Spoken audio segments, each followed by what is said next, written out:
everybody. Today we're debating whether or not trans women ought to be able to compete in women's sports, and we are starting right now.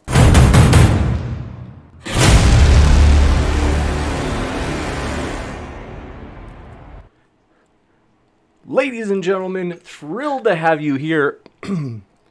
Thrilled to have you here for this epic debate. This is going to be a lot of fun, folks, as we get into this controversial issue. And want to let you know, at Modern Day Debate, we try to host debates on politics, science, and religion. The most controversial topics oftentimes, while doing it in hopefully the most nonpartisan and fair way possible. So, no matter what walk of life you're from, we hope you feel welcome here. And we're very excited. If you enjoy debates, consider hitting that subscribe button, as we have a lot more debates coming up. For example, you'll see at the bottom right of your screen, tonight, Tom Jump and Ask Yourself will be sparring off. So that should be a lot of fun. Also want to let you know, we have just launched our podcast. So in addition to the YouTube channel, the channel will remain, but we are also now on some of your favorite apps for podcasts. So check it out, rate us. We are very excited about that move.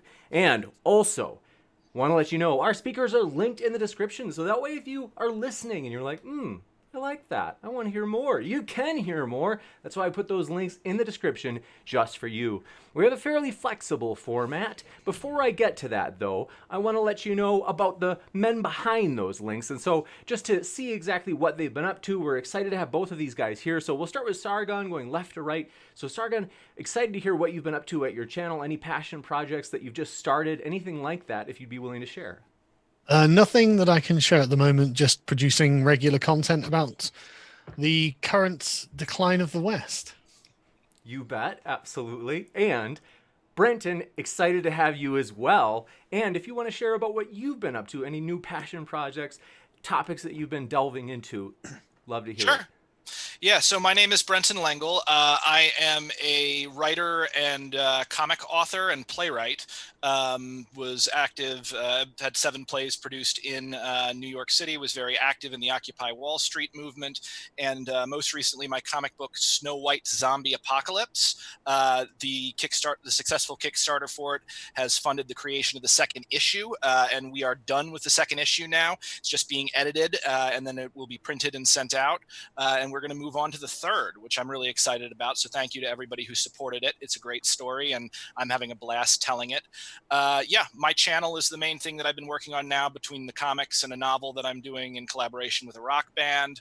I suppose the other thing is that I've also started a series on my channel where I read poems, either my own or some poems that mean stuff to me. I've got one called The Mad Farmer Liberation Front, which is by one of my favorite poets, Wendell Berry. So I'm experimenting with that series and seeing if people like it. And if they do, I'm going to do more. So, that's what I'm up to. You bet. Well, thank you. It's a joy to have both of you here. For the format, folks, it's going to be a 10 to 12 at most opening statement, maybe even less than that, from each speaker. We'll be starting with the affirmative, so Brenton will be going first, then we'll have Sargon, and then we'll go into open conversation. That'll be about an hour, and then we'll go into Q&A. So if you have any questions, feel free, fire them into the old live chat. And from there, I will try to get every question into the list. If you tag me with @ModernDayDebate, it's easier for me to see every question. And then Super Chat is, of course, an option, in which case you can not only ask a question, but if you want to make a comment toward the speakers, they would, of course, get a chance to respond to that comment, and it'll push your question or comment to the top of the list for the Q&A. So with that, we are very excited to get the ball rolling here. Brenton, the floor is all yours for your opening. The topic tonight, should trans women compete in women's sports, is a topic that is surprisingly close to me. For though I am not trans myself, I am someone for whom most of his life, the world has tried to place into one box or another, and always these are boxes that I simply do not fit. As such, I have an innate compassionate reaction when I see others try to force complicated human beings to lie down on the proverbial bed of Procrustes. Running in artistic circles, I tend to rub shoulders with trans folk more frequently than your average American or Brit. And whenever I do, I am frequently struck by the quiet courage, resilience, and dignity displayed by these individuals. But more so, I am also a lifelong athlete. Growing up from ages 7 to 18, I was a competitive swimmer, participating in summer, winter, and high school leagues in which I frequently set records, won more blue ribbons and trophies and plaques than I could count, and competed in zones. I was captain of my high school swim team, and after aging out, I became a coach for 4 years, founding and managing a team of nearly 200 athletes, several of which went on to have similar careers and even won college scholarships. I'm also an Appalachian Trail 2,000 miler, which means I have traversed 2,200 miles of American wilderness from Maine to Georgia. I did this entirely on foot, carrying everything that I owned on my back, and I am a Shodan, a first-degree black belt in Kyokushin karate, a uniquely brutal style of full-contact martial arts which forms the basis of many famous kickboxers and MMA fighters, including Guy Metzger, Bas Rutten, George St. Pierre, and also, and I think this is particularly cool, Ivan Drago himself, Dolph Lundgren. He's a Sandan, by the way. I have scored a knockout in international competition and competed in a 15-man and completed a 15-man kumite, which is 15 concurrent full contact fights undertaken without rest or water. So it is safe to say that sports, athletics, and competitions are things that I both know and care quite a bit about. And that is why I am so excited and enthusiastic to have this dialogue. Trans women have likely been competing with cis women for as long as women's sports have existed. They have been competing openly since the mid-1970s and officially distinguished themselves at the highest levels of collegiate, professional, and Olympic competition since 2004. Yet even now, 16 years later, with a multitude of scientific studies reaffirming the International Olympic Committee's decision to permit them to compete, there are a number of, shall we say, busybody culture warriors who seem to have an issue with them being allowed to compete in a way that honors them, their competitors, and the sport. Now, under no circumstances do I mean to paint with a broad brush. Public opinion is always far behind the scientific consensus on any given issue, and we as a society have been raised to treat transgendered individuals with varying levels of suspicion, disgust, and even outright hatred and fear. Trans women, in particular, have been vilified as both comical and untrustworthy by our movies and media for as long as movies have existed. And I remember in particular growing up in the 80s and 90s and seeing films like Ace Ventura and Silence of the Lambs, neither of which have aged particularly well, to say the least. So if you're one of those people who simply feels a certain level of instinctual discomfort with the idea of men competing against women, know that there is a reason you are having that reaction. You have been primed to feel that way through no fault of your own. It doesn't mean you're Cracker Von Patriarch. It just means you have something to learn. And the fact is, all of us do. To paraphrase Herodotus, call no man fully educated until he is dead. Because you, I, we will continue to learn and change and grow every second until the end of our lives. And that's how it should be. Concern about creating an unfair competitive advantage is one of the most often cited reasons for resistance to the participation of transgendered athletes, and is most often cited in discussions about competing on women's teams. Some people are concerned that allowing transgender women to compete on these teams will take away opportunities from women, or that transgender women will have a competitive advantage. These concerns are usually based in three assumptions. One, that transgender women are not real women and therefore not deserving of an equal competitive opportunity. Two, that being born with a male body automatically gives a transgendered woman an unfair advantage when competing against non-transgendered women. And three, that men might be tempted to pretend to be transgender in order to compete with women and win an easy victory. While understandable, none of these assumptions are well-founded. In the matter of the first, the scientific consensus is overwhelmingly clear on this issue. By every objective measure and regardless of determinations of their sexual expression, trans women are women. This is because sex and gender are distinct concepts. To quote Nature Journal, the most prestigious scientific publication in the Western world, quote, sex is a classification based on internal and external bodily characteristics, and gender is a social construct related to biological differences, but also rooted in culture, societal norms, and individual behavior. Whatever the cause, organizations such as the American Academy of Pediatrics advise physicians to treat people according to their preferred gender, regardless of appearance or genetics. The research and medical community now sees sex as more complex than male and female, and gender as a spectrum that includes transgender people and those who identify as neither male nor female. So to be clear, sex and gender are different things, and woman is a term relating to gender and not sex. Thus, scientifically, objectively, trans women are real women and should be treated as thus and are deserving of an equal competitive opportunity. Second, being born with a male body does not automatically give a transgendered woman an unfair advantage when competing. particularly not one who has undergone hormone replacement therapy for the requisite 2 years. To quote a systemic review of the data published in the New Zealand Journal of Sports Medicine, in conclusion, there is no direct or consistent research suggesting transgendered individuals have an athletic advantage at any stage of their transition, and therefore competitive sports policies that place restrictions on transgendered people need to be considered and potentially revised. Now, that may sound shocking to many of you who might not know much about sports and endocrinology. But the fact is that this is not at all surprising if you're familiar with what hormone replacement therapy does to a person and have a solid understanding of sports and the philosophy of competition. HRT, which blocks testosterone and increases estrogen in trans women, leads to a marked decrease in muscle mass, an increase in weight, and saps your body's ability to carry oxygen from the heart and lungs to your muscles, literally limiting your ability to engage in cardiovascular activity. Is referred to as your VO2 levels. So when transitioning, a trans woman loses much of her muscular advantage, puts on weight, and loses the ability to fuel her muscles with oxygen to the degree her previous body could. As an example to prepare for this debate, I interviewed a competitive boulderer, a rock climber who, prior to her transition, ran marathons. Now, I've run a marathon. It is one of the single most difficult and grueling experiences you can ever put your body through. Prior to her transition, her VO2 max was in the top 5%. And keep in mind, while elite female runners and similar athletes have a higher VO2 level than most men, men tend to, on average, have a 20% higher level of VO2 than women. After her transition, her VO2 levels plummeted, putting her on par with the average female athlete. She went from running a 5K in 25 minutes to nearly doubling her time to 45 minutes. I might as well have been power walking, she told me. Once you're blocking testosterone and taking estrogen, you have to work twice as hard to be half as good. She got injured more easily, took longer to heal, and has been forced to rely almost entirely upon technique. Worst of all, her power ratio plummeted. As her weight increased and muscle volume decreased, she lost a great deal of explosive power and now struggles to manage more than 10 consecutive push-ups, where before she could easily do 30 without difficulty. So to say it again, there is no direct or consistent research suggesting transgendered individuals have an athletic advantage at any stage of their transition. And if they did, surely we would see a near total domination of women's sports in the Olympics and similar events by trans women over the last 16 years. This has not happened, and so assumption number 2 is disproven. Finally, we have assumption number 3, the idea that men will take advantage of these rules and pretend to be women to score an easy win.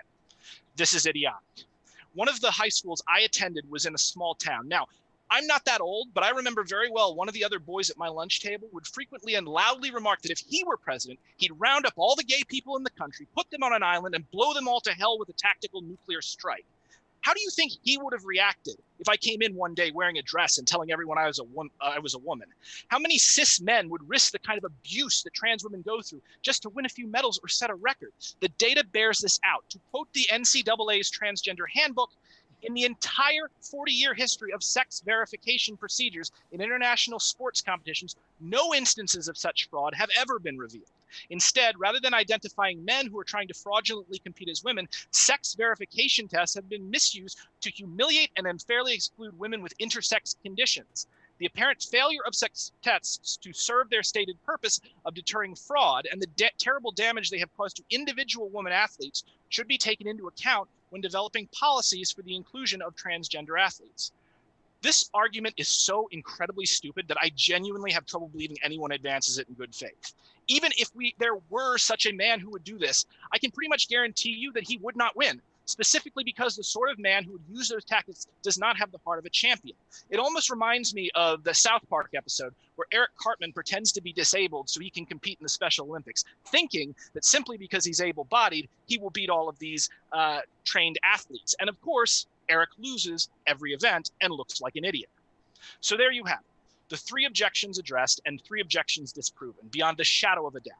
But just in case you're still not convinced that the playing field is level, I'm going to take this one step further. Because from a philosophy of sports perspective, none of this actually matters. We are missing the forest for the trees. The fact is that a truly level playing field is impossible.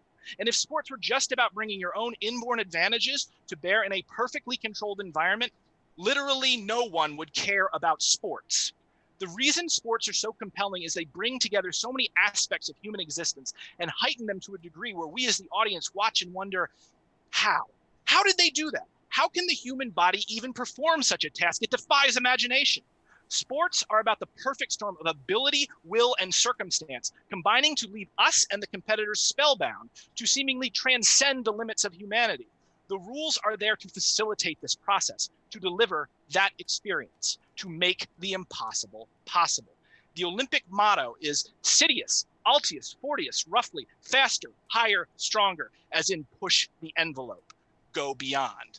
No one cares that Michael Phelps's body literally does not produce as much lactic acid as everyone else, that his muscles simply do not get tired like a mere mortal. They don't complain that his relatively short legs give him an extra kick, or his comparatively long, double-jointed arms reach further and pull more water than any of us could. No one wants to put him in a league of his own because of his larger hands or the fact that his torso is more hydrodynamic than any other person's. He's not a freak because of his inescapable inborn advantages that put him a head and shoulders above any and all competition. No, we watch Michael Phelps do what he was put on this earth to do, and we are captivated. We honor him, and he honors us and his competitors and the sport. He does About a minute left. And his singular uniqueness, and that is exactly the attitude we need to take towards trans folk, and especially trans women in sports. Thank you. Thank you very much, Brenton. And we will kick it over to Sargon now for his opening statement. The floor is all yours, Sargon. Right, thank you. Well, I don't think that trans women should be able to compete in biologically female sports, which is what we categorize as women's sports. There are some just basic facts for this that are not very controversial as I was researching for this. The differences between men and women physically are staggering.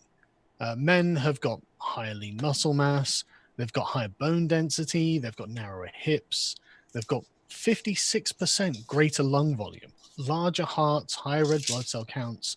They've got skeletal muscle mass distribution that gives men just the structure and the distribution of the way it's all work done, gives them a 40% upper body and 33% lower body strength advantage.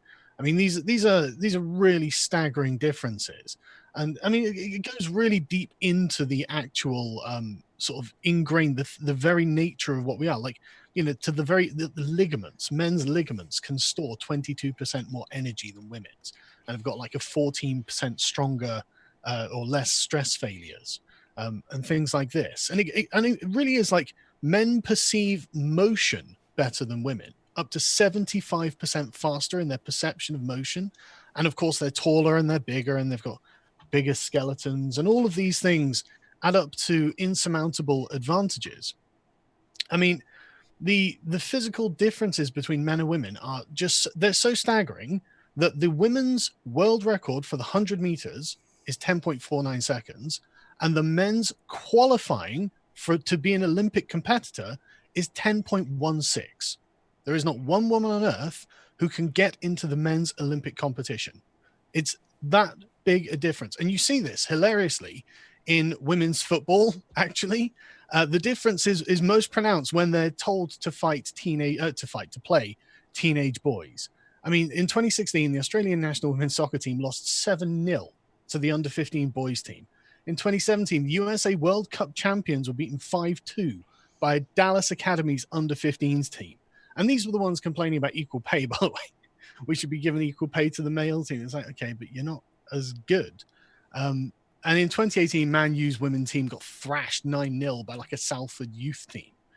And then you get into the consequences of allowing trans women to compete in women's sports.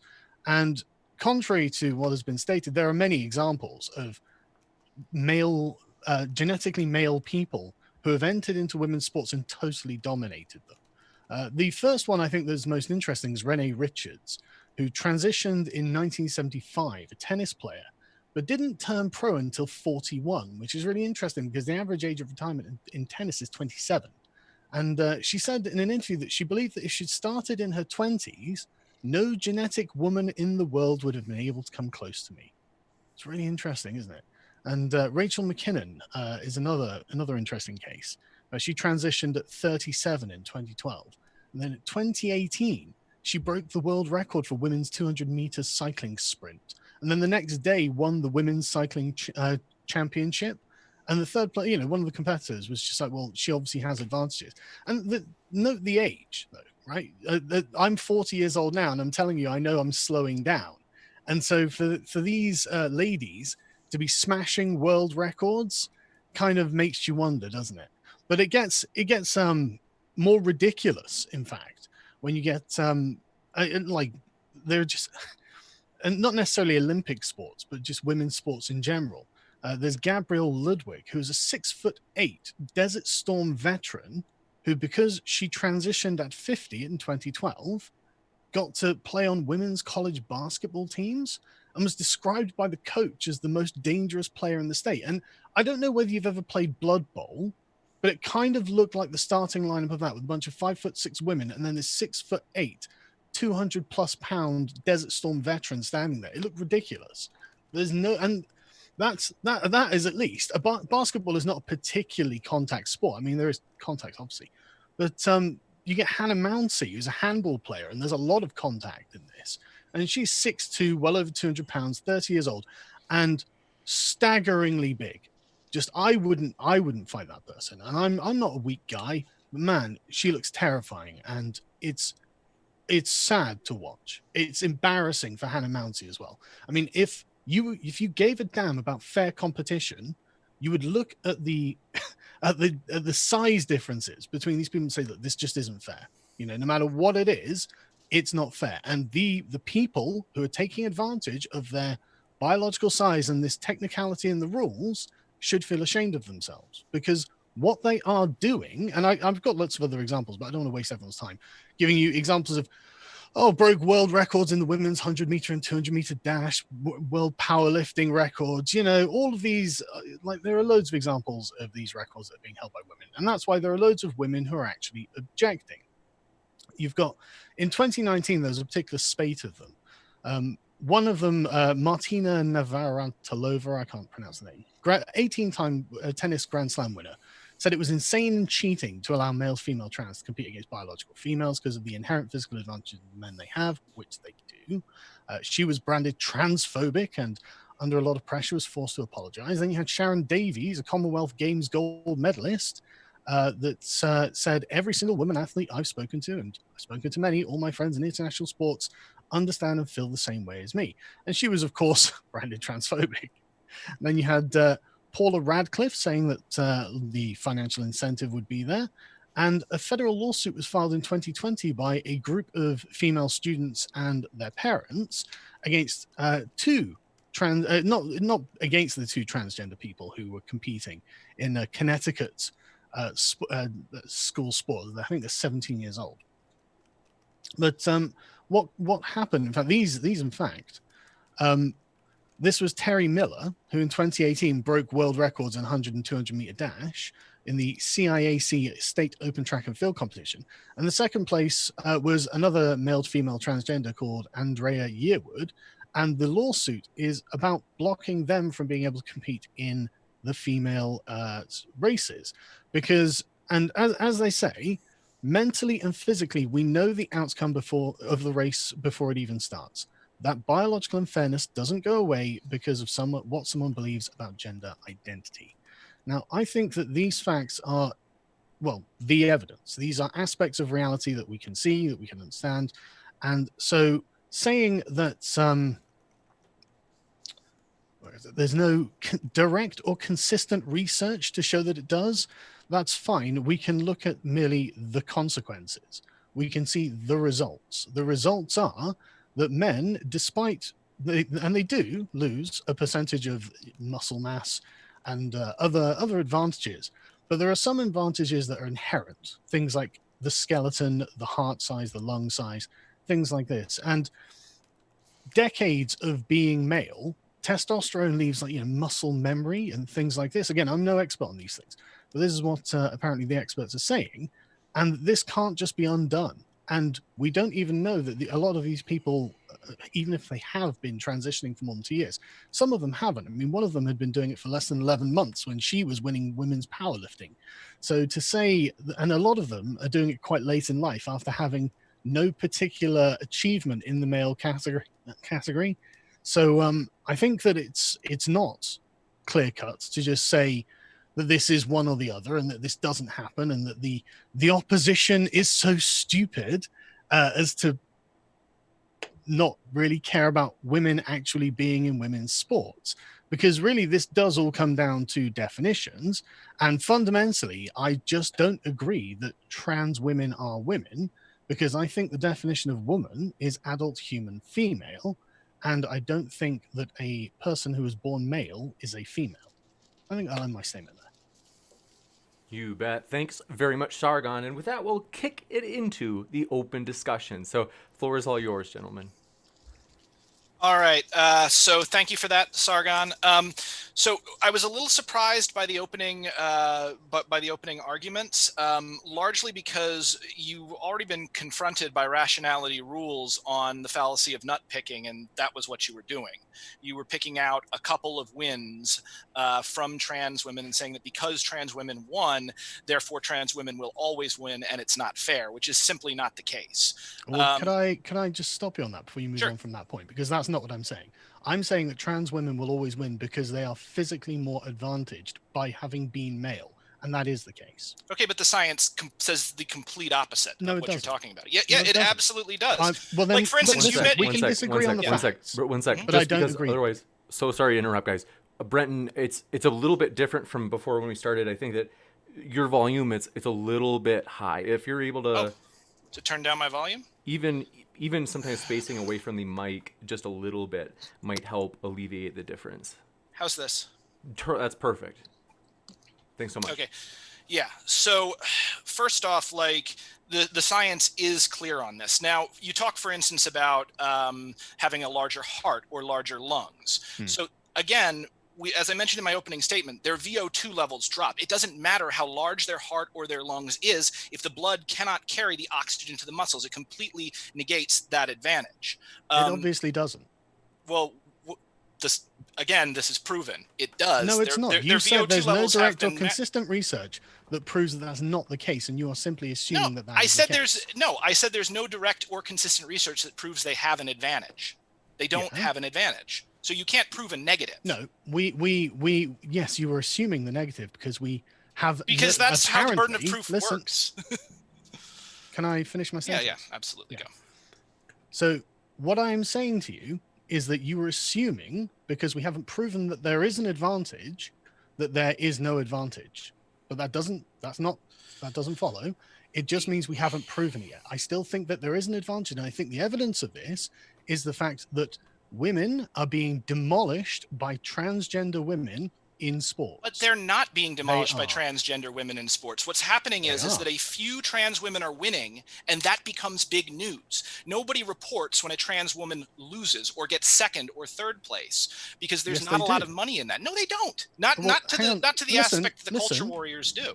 I don't care what culture warriors say. There are reports of trans women not winning. I mean, let me... yeah, but it doesn't make the nightly news. No one's filing lawsuits when a trans woman comes in second or third.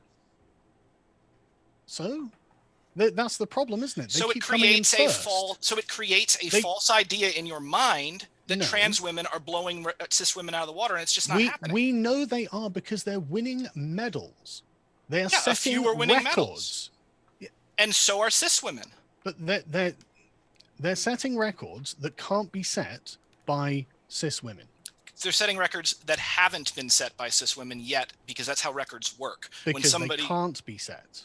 That's if they could, they'd have been done. So first off, we got to talk about how the burden of proof works. So I know how the burden of proof works. Okay, so you know, for instance, that if you say there is an invisible teapot orbiting Saturn, I don't have to prove that there's no invisible teapot orbiting Saturn. You have to prove that there is an invisible teapot orbiting Saturn.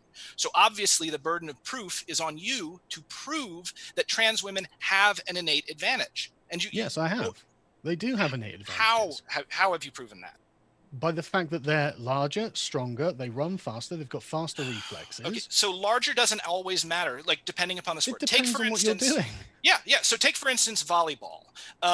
on average, volleyball players have gotten taller and taller in each team as, you know, history and as we've recorded such a thing is going on. On top of that, trans women tend to be taller than cis women volleyball players. Now, here's the other thing. Because men are bigger than women. And guess what? Out of all of the Olympic wins in women's volleyball, the tallest team has only won once since we started tracking it. The tallest team almost never wins. So again, this is a very simplistic way of looking at things. Height can be an advantage in certain sports. Hang on. Don't just gallop off. Right, that's in volleyball, and maybe that is the case in volleyball, but that doesn't negate the other advantages that men have. Focusing on the height doesn't change anything. Do a special league for Michael Phelps? One sec. I do just to give Sargon plenty of time to respond to those points. Yeah, I'm not interested in reforming athletics. Okay, I'm just saying, in my opinion, I don't think that people who are born male should be able to compete with women because it is obviously and manifestly unfair. Okay, but you don't have any data to back that up. Yes, I do. The fact that trans women are winning all of these awards. They're smashing all of these records. Women couldn't do this. They get a couple of awards and a couple of records. No, and loads. People get into a kerfluffle about there are it now because they get lawsuits uncomfortable about with it. No. Yeah, of course, because they're uncomfortable. And there's a couple of people who are bad losers. Well, I'm sorry. I don't agree. I think that, ironically, right, it's actually from an understanding that women are not the same as men that I'm, and a concern for women that I'm actually approaching this. Because, I mean, you're very concerned with women, what with Gamergate and your hatred of feminism. Yes, I am. Yeah, very concerned.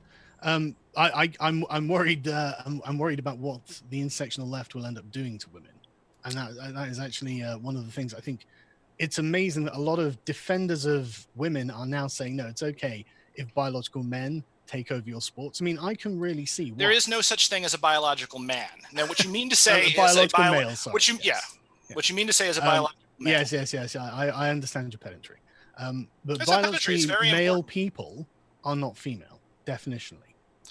I mean, yeah, but also the line between male and female is arbitrary to begin with. It's created by scientists so that we can make determinations about like an aid in breeding and identification and all that kind of thing. No, the fact is that humans are a bimodal species, and biologically we exist along a spectrum with male and female as ideals on either end. No one is 100% male or 100% female. I don't want to get too caught up in the debate on whether or not. Fair enough. That's off topic. Well, I'm afraid it's going to have to come down to that because that's the problem that we're having here, right? The phrases male and female, the gender roles of man and woman, were not created by scientists. They're just observed by scientists because these are the innate biological properties of human beings. Mankind has known about these since the dawn of time. They're the prerequisites to us forming families and having children and reproducing to the next generations. Okay, so that's actually not correct. And in fact, like it took a while for humans like to even understand that sex makes babies. Like it's the same thing. Oh yeah, no, absolutely. And in fact, when we started to have these ideas, if you look at the anthropological record, it happened when we domesticated animals. And what happened would be that they would notice that certain animals would breed with other animals within their livestock, and the babies would look similar. So what they did is they said, know that? How do you know that's what? I read it in an anthropological paper from the Smithsonian Institute. You can't possibly know that because they left no writings. Right, but they don't have to leave writings for there to be a fossil record. Yeah, but the fossil record doesn't tell you what they knew. Yeah, and about also, reproduction. and hang on for a second. They definitely did leave writings now that I think about it, because that would have happened after the domestication. So we started taking records. Domestication of animals took place like 50,000 years ago. Yeah, and we started making records around 5,000 to 6,000 years ago. Yeah, so there's 45,000 years of time that we can't account for. Yeah, but also there's not. But also they're not passing down their knowledge through anything other than oral tradition. And we know, of course, that knowledge is passed on through oral tradition because we have the Iliad and the Odyssey, which were created before the advent of writing.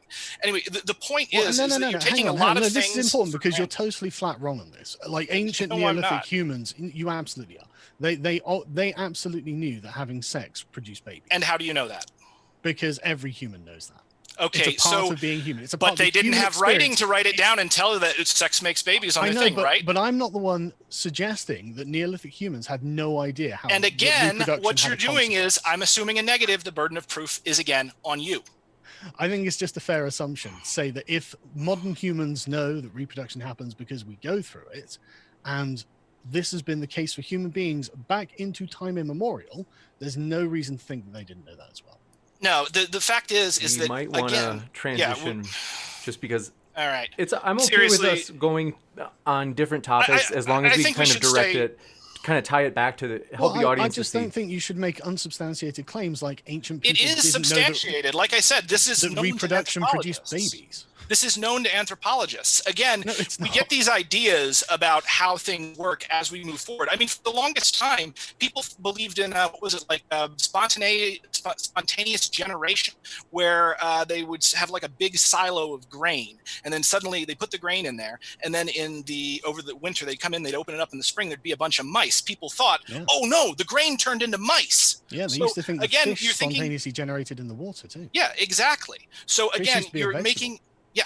So again, you're making an assumption based upon your knowledge as a modern human that this knowledge was possessed by ancient humans, which is simply not the case. There have never been any humans that didn't know that it was reproduction that produced babies. And how do you know just that? to see, Because and this is something every human has gone through it. Okay, Every so- human so- has this is something. experienced it. One sec. It's something that Brenton, they have such direct experience of. We might want to, if we just explain to the audience like how this ties back to the central issue. I'm okay with continuing down this. I'm happy to do that. Yeah, let me tell you. So this all ties back because really this all comes from a position of critical theory where they think that any form of definition is a form of oppression, it's a form of exclusion, and therefore all of these categories need to be split apart. And that's just not going to work. Okay. Women have a particular definition, and as you said, it is rooted in biological differences, and so there is no point trying to take someone of the opposite biology, sex, say, and try and allow them to also be in the same category. They're incompatible categories. Okay, this you do not want to bark up this tree because remember, you're talking to a writer. That's exactly where I want to go. I literally like there is nothing nothing that I know better than words and language and communication. So to begin, first off, all definitions are arbitrary because language is symbolic. So there is no such thing as a fixed definition. You can change a definition for a word. Literally, language only exists and words only exist because they have utility. So there is no such thing as a fixed definition. Second of all, there is no such thing as a fixed definition for woman or man or anything else. A good example of this actually is what recently happened to Glinner. I wrote Black Books. Yeah, Graham Lynham, who I felt bad because I actually loved his early work with Black Books. I thought it was genius. But what he wound up doing was he said, somebody asked him, can you give a definition of a chair that only includes chairs and excludes all things that are not chairs? And he said, absolutely, it's a seat, usually for one person, consisting with 4 legs. And of course, and this is really great because it's a shot back to Diogenes, someone came in with a picture of a horse and said, look, a chair. The fact is that all definitions and all words that we essentially use to talk around something in reality. Nothing exactly perfectly depicts what is in objective reality. And so the concepts of male and female and also the concepts of man and woman, again, have been created because they have utility to humans. They have immense utility, but also they don't work 100% of the time. Because again, they are created by us. We are flawed, and everything within this reality is flawed, and everything contains within itself its own negation.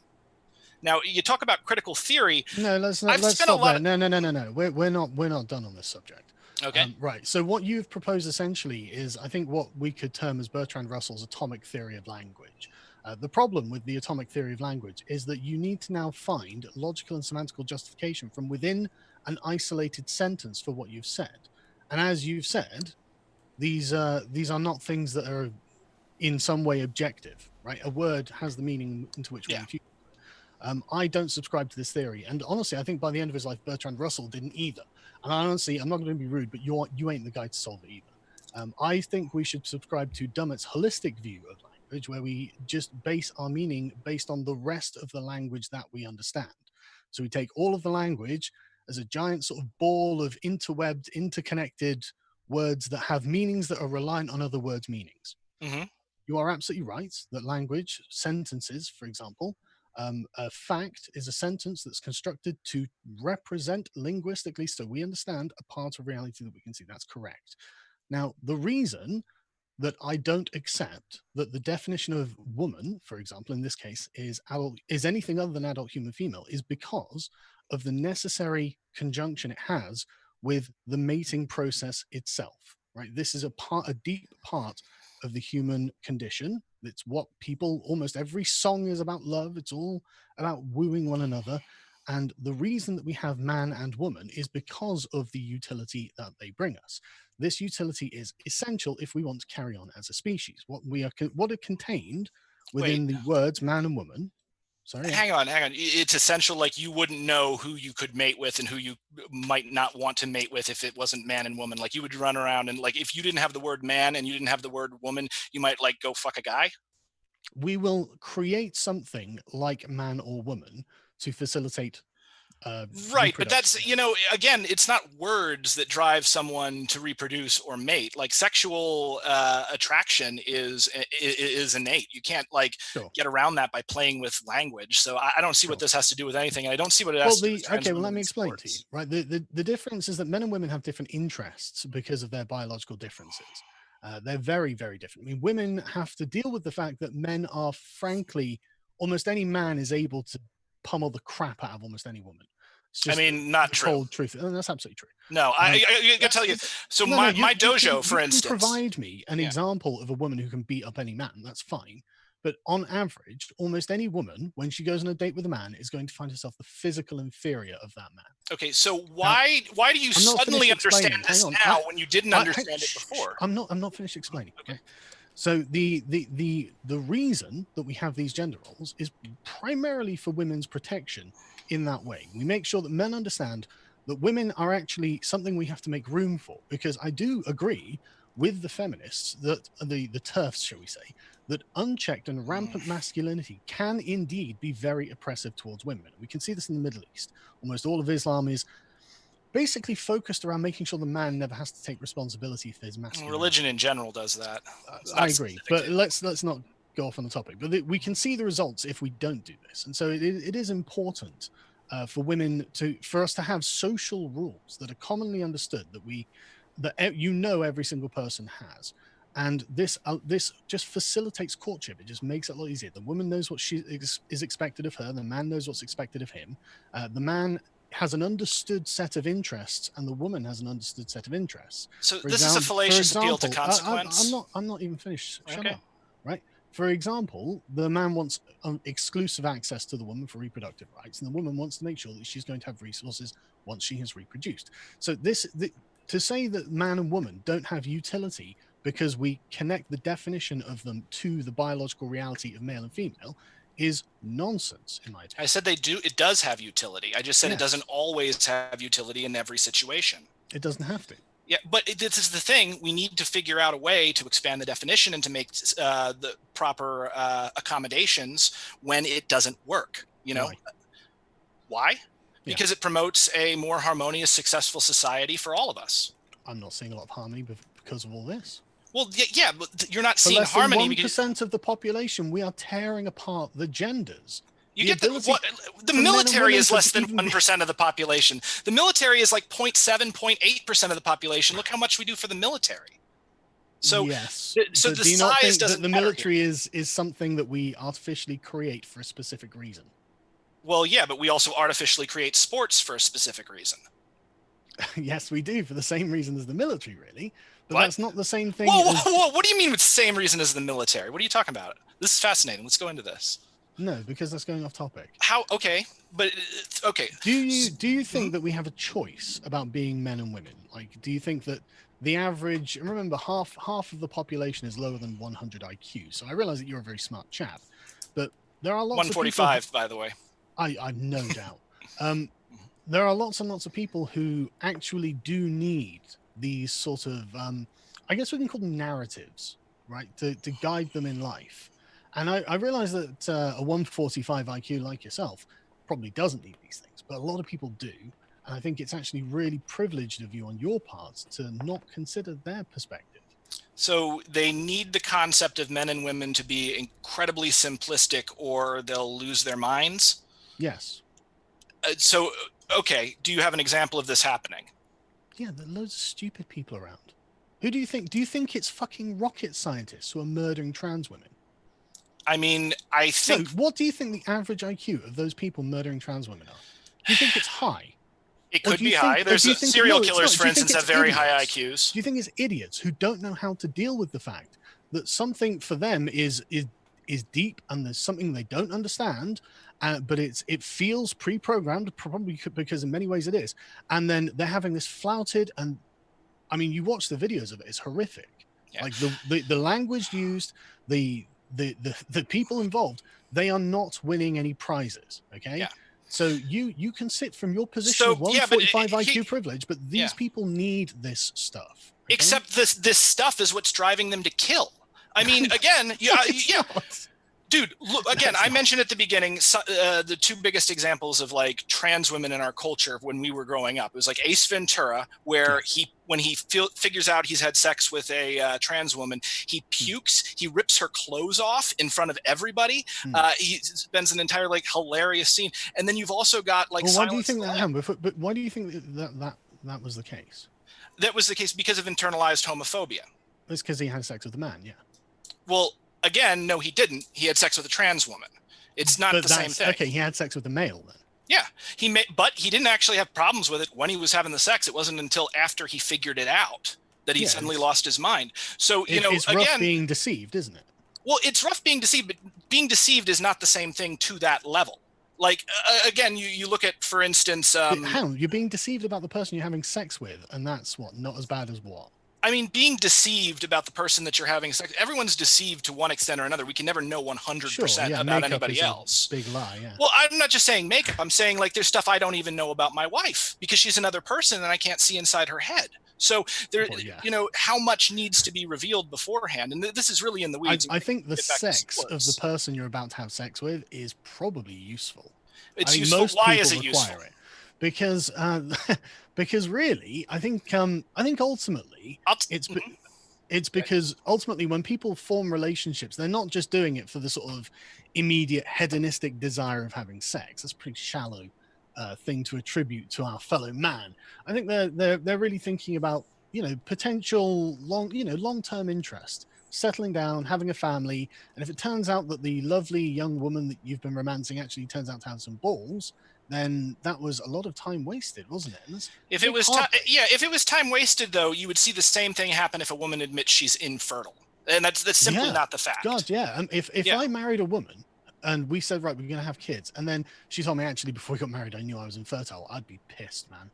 I mean, you could be mad about that, but again, you would have had conversations about it. Yeah, but they didn't have a conversation in Ace Ventura. He just freaked out. And the thing is it's like the guy in my school who wanted to kill all the gay people.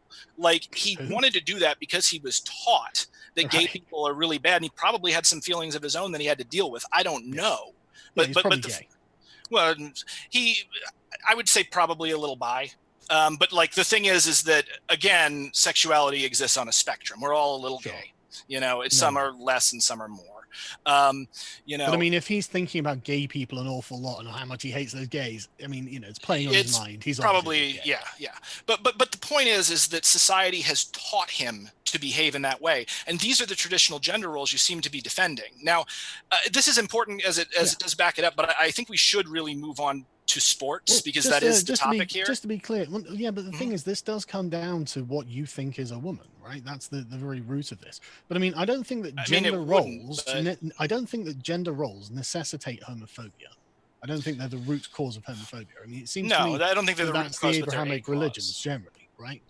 I mean, that's part of it, but I mean, you even look at the Abrahamic religions, you can tell that a lot of it is based on like this weird paranoid need to reproduce. Like there was what was it? The myth that a man could run out of seed, and that's why masturbation is wrong, for instance. Do you know anything about the history of the Middle East? Somewhat. What did you want to bring up? There is definitely a need to breed if you want to exist. Oh yeah, because it's a difficult environment and all that stuff. There's a great YouTube video. The environment's the environment flourishing. It's the brutality of the Middle East. For the past 3,000 years, the Middle East has just been a carnage zone. It's been the worst place on earth consistent. Okay, this is way off topic, and also, before that, they were one of the most flourishing civilizations. Like, we get the Epic of Gilgamesh from them. Yeah, but look at the Europe Epic of was Gilgamesh. pulled out of It's brutal. Well, yeah, but everybody loves brutal stories. Look at the freaking Marvel movies. The point is, it was a brutal area. So having children was important. You can see why the Abrahamic religions did it. I'm not saying we need to do it now or anything like that, but it's you could see it was a population pressure that existed at the time. Sure, but I don't see people suddenly being like, "Oh, trans women exist. How can I possibly have children?"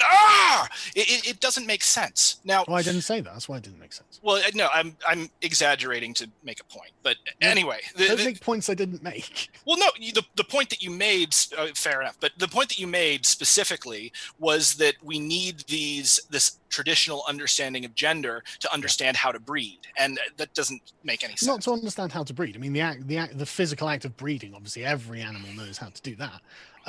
It's the problem comes afterwards, really, in the raising of another human being and making sure that they're a good human being. That is something that gender roles play a very strong part in, and I think that they're necessary to make sure that we become healthy, happy human beings. I mean, if they fit, sure, but if they don't fit, and oftentimes they don't fit, like, okay, so sex and gender. Sex is essentially what the doctor pulls out the baby, looks at the genitalia, and says, "Okay, this is a boy." It's your chromosomal arrangement. Yeah. Well, it's not. No, it's not, because there are XY women and XX men, and it's not a perfect process, but life isn't by definition. Well, it's actually far less perfect than you'd think. And in fact, in the article from Nature, no, seriously, dude, in the article from Nature Journal that I think as many as 1 in 100 births, that's 1% of the population, is born with some sort of sexual or chromosomal anomaly. And for a lot of the 20th century, doctors would just kind of look at it and go, I think this is a man, and then surgically alter the baby to whatever they thought was best. And a lot of the time they were wrong. So now you think about that, and you think about the surgically altered babies, and we don't know how many of them there were, but those that we did follow wound up experiencing a lot of difficulty because of the mismatch between their sex and their gender.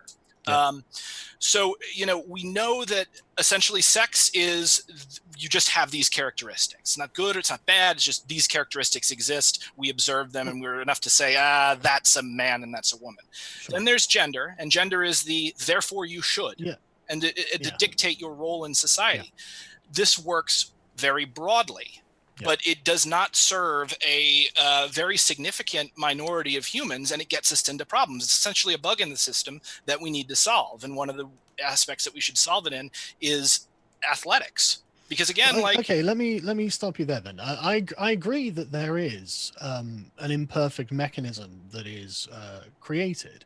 But I mean, it does seem that approximately 99% of the population either identifies male or female, don't they? Yeah, but I mean, the military is less than 1%, and there's still a very I don't care about the military. That's not relevant.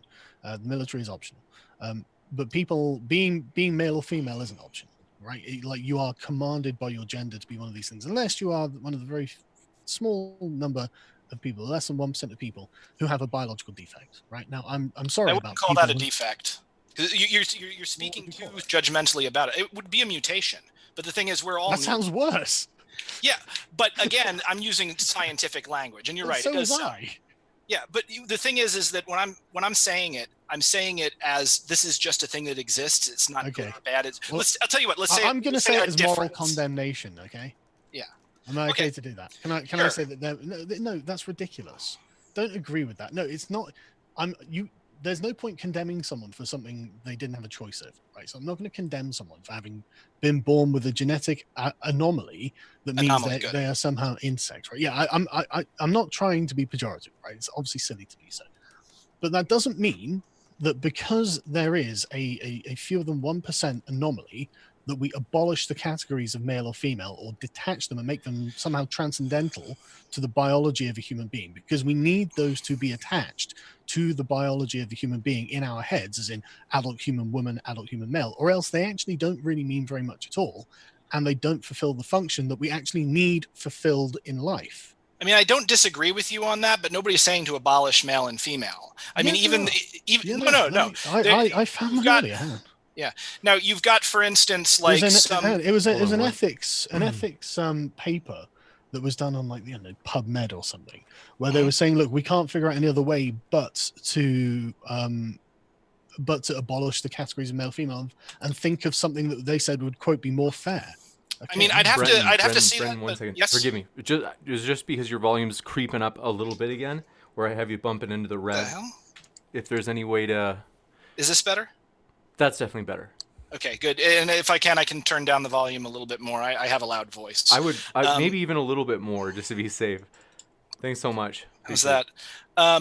Okay, so this is really important. So with regard to the article that I had, let me find it. I had that pulled up. So Nature Journal. So while I look this up, though, it's very important to also understand, like, as far as the history of sports and even men competing against women, I think a lot of the time what we've seen is the gender divide is heavily exaggerated. For instance, there was a very famous incident with Jackie Mitchell, I believe was her name. And I might be wrong with that. But Jackie Mitchell, she was a 17-year-old girl. And she was brought on as she was a really good pitcher. And she was brought on to a team, sort of like a semi-professional team, the Washington Senators. And she was recruited, as sort of a draw for the crowds during the Great Depression. Well, she wound up pitching as a draw against both Babe Ruth and Lou Gehrig in a row. And this 17-year-old girl struck them both out. Now, Babe, maybe. He gets struck out frequently. He's a big swinger. But Lou Gehrig, that's crazy. And a number of women were pushing to be allowed to play baseball. And several professional teams recruited them. And then people started complaining, and then suddenly they went and barred them. So a lot of this doesn't really have to do with protecting women so much as keeping women in their place oftentimes. And the protecting women is advanced in kind of a disingenuous way. I mean, would you agree that happens sometimes? Maybe I wouldn't know. This isn't my field of expertise, but like, I do genuinely find it concerning that if trends continue, then if it's like this now, where trans women are smashing all of these records, and this is the very beginning of this event, right? This is the back in the 70s, but really since sort of 2010 and onwards, it seems that it's becoming far more socially acceptable and far more popularized. And so I think a lot more trans people are going for it. But I think it's entirely possible that the records, the level of the record will get above what it is actually physically possible for a biological female to actually achieve. And so, if you want to claim that, you would have to prove that in the sport itself. And sure. Well, the science and the sports leagues disagree. I can't prove something that I'm predicting will happen. That's why it's a prediction. But the initial trend is not good already, right? The trans athletes already smashing a bunch of records. Women's sprinting, big popular events that people watch. It's totally conceivable that there'll come a day there's nothing but males in the women's sprinting or in the powerlifting especially. And so it's one of those things where it's like, even a raging misogynist, even a raging misogynist like myself is like, well, okay, maybe the ladies should have something that it requires you to be a biological female to be, since there is a difference between male and female. I might agree that maybe that is possibly being informed by the fact that when you follow the turf argument, it flatters you and flatters men by saying that men and women are different and men are better, essentially. Science does that. Yeah, the science doesn't. So, and by the way, this is what I was going to bring up. So this is from the Nature editorial. The idea that science can make definitive conclusions about a person's sex or gender is fundamentally flawed. Just as sports organizations such as the International Olympic Committee, which have struggled with this for decades, in the 1960s, concerned that men would compete in women's events, officials tried to classify athletes through genital examinations, an intrusive and humiliating process. DNA tests that check for the presence of a Y chromosome did not prove reliable either. People with XY chromosomes can have female characteristics owing to conditions including an inability to properly respond to testosterone. Nowadays, the IOC classifies athletes by measuring their testosterone levels, but this too is flawed. Certain medical conditions can raise a woman's testosterone level to the typical male range, and tests leave them unable to compete among women. And I actually meant to bring that up earlier. There was a very famous runner by the name of, let me find her here so I get her name exactly. Yeah, it was Jackie Mitchell who struck out Babe Ruth and Lou Gehrig. Castor Semenya. Yeah, so this is a woman. She is a cis woman. She has been reported as being intersex, but she a woman overall. And what she wound up having happen is that because she has a condition where she has elevated levels of testosterone, the Olympic Committee said she either needed to bring her natural levels of testosterone down to the standard level for female athletes or compete with the men. Yeah, there's just to bolster your point here. There is Selenia, I think her name is, an African lady. Yeah, Semenya. That's what I just said. Semenya, that's what I'm talking about. Castor that's Semenya. the same person, is it? Sorry, I thought you said a different name. Yeah. No, I'm familiar with that, and it's interesting how these things come about. But if anything, I think that's more evidence that men shouldn't be competing with women. I mean, I would say it's more evidence that doing the delineation between men and women and basing it on gender is not a good idea, and we should be looking into other ways to do it. It's easier to do it with men and women. I mean, also, you've got, for instance, I don't see why. I mean, it seems perfectly cogent that anyone who is biologically female and identifies as a woman can compete in the women's, and anyone who's biologically male and identifies as a man can compete in the men's. Well, for one thing, then where the hell are transgendered people supposed to compete? Well, I'd be happy with the transgender league, to be honest. That's not. There's two big problems with that, and I see how you would think about that. One, there's not enough of them to make up a league. They're too small of a pop. It'd be like you'd occasionally get an opponent, and then two, that further reinforces the idea that these people are not real women or not real men, which then leads to them being abused and treated like garbage by the rest of society because humans are, garbage. So here's another issue. Hang on a second. Before we go on from that, I just want to stress that I don't think they're real women or real men. I think that real women are females and real men are males. Okay, but how can you say that? Because the definition of woman is adult human female. Okay, but one, that's not the definition of woman, and Yes, two, that's not how definitions work. You can't going to the definition is begging the question. So you're saying this woman is a woman because the definition of woman is adult human female. Yeah, you are assuming the conclusion in the premises. No, I'm not. I'm setting out the necessary and sufficient conditions for me to consider a woman a woman. What do they have to have, and what completes what I'm requesting?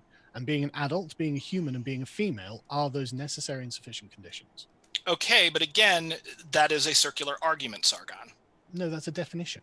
Yeah, but to argue from a definition is a circular argument. So, well, for instance, let's do. Hang on. No, because what you're stumbling into is a really deep question in philosophy that is so far unresolved, right? Mm-hmm. Yes, it does seem that the meaning that we have in language is circular. It does seem that way. It honestly seems that it's interdependent. It's not circular, but yeah, I get what you're saying. Yeah, it's called coherence argument, coherence theory. But the coherence theories essentially take on the aspect of foundational theories, just because of the nature of you're drawing from the belief anyway. But the point is, there's no point saying that definitions are circular because all language is dependent on the meaning of the words. So yes, but we can't think in any other way. So what's the point? Sure, we can think in other ways. I mean, I'm thinking in other ways. You honestly can't think without language. I mean, I can't think in words. I can't think in words without language. I can think without language. No, you can't. Yeah, you can, because animals don't have language and they think. No, they don't. They intuit. It's okay. That doesn't make any sense. That's the same. They're not rational animals. Get an animal to spell a word. Well, you can actually do that with goats and probably. Maybe there are examples where it looks like that, or you've trained them to do something, whatever. The point is, man's essential nature is the rational animal, and I think that this is what you were trying to come at with the nature of the chair earlier, wasn't it? What's the essential property of a chair? And I'm not even saying I know. Yeah, there's no such thing as an essential property of a chair. It's just an idea. What's unique to a chair?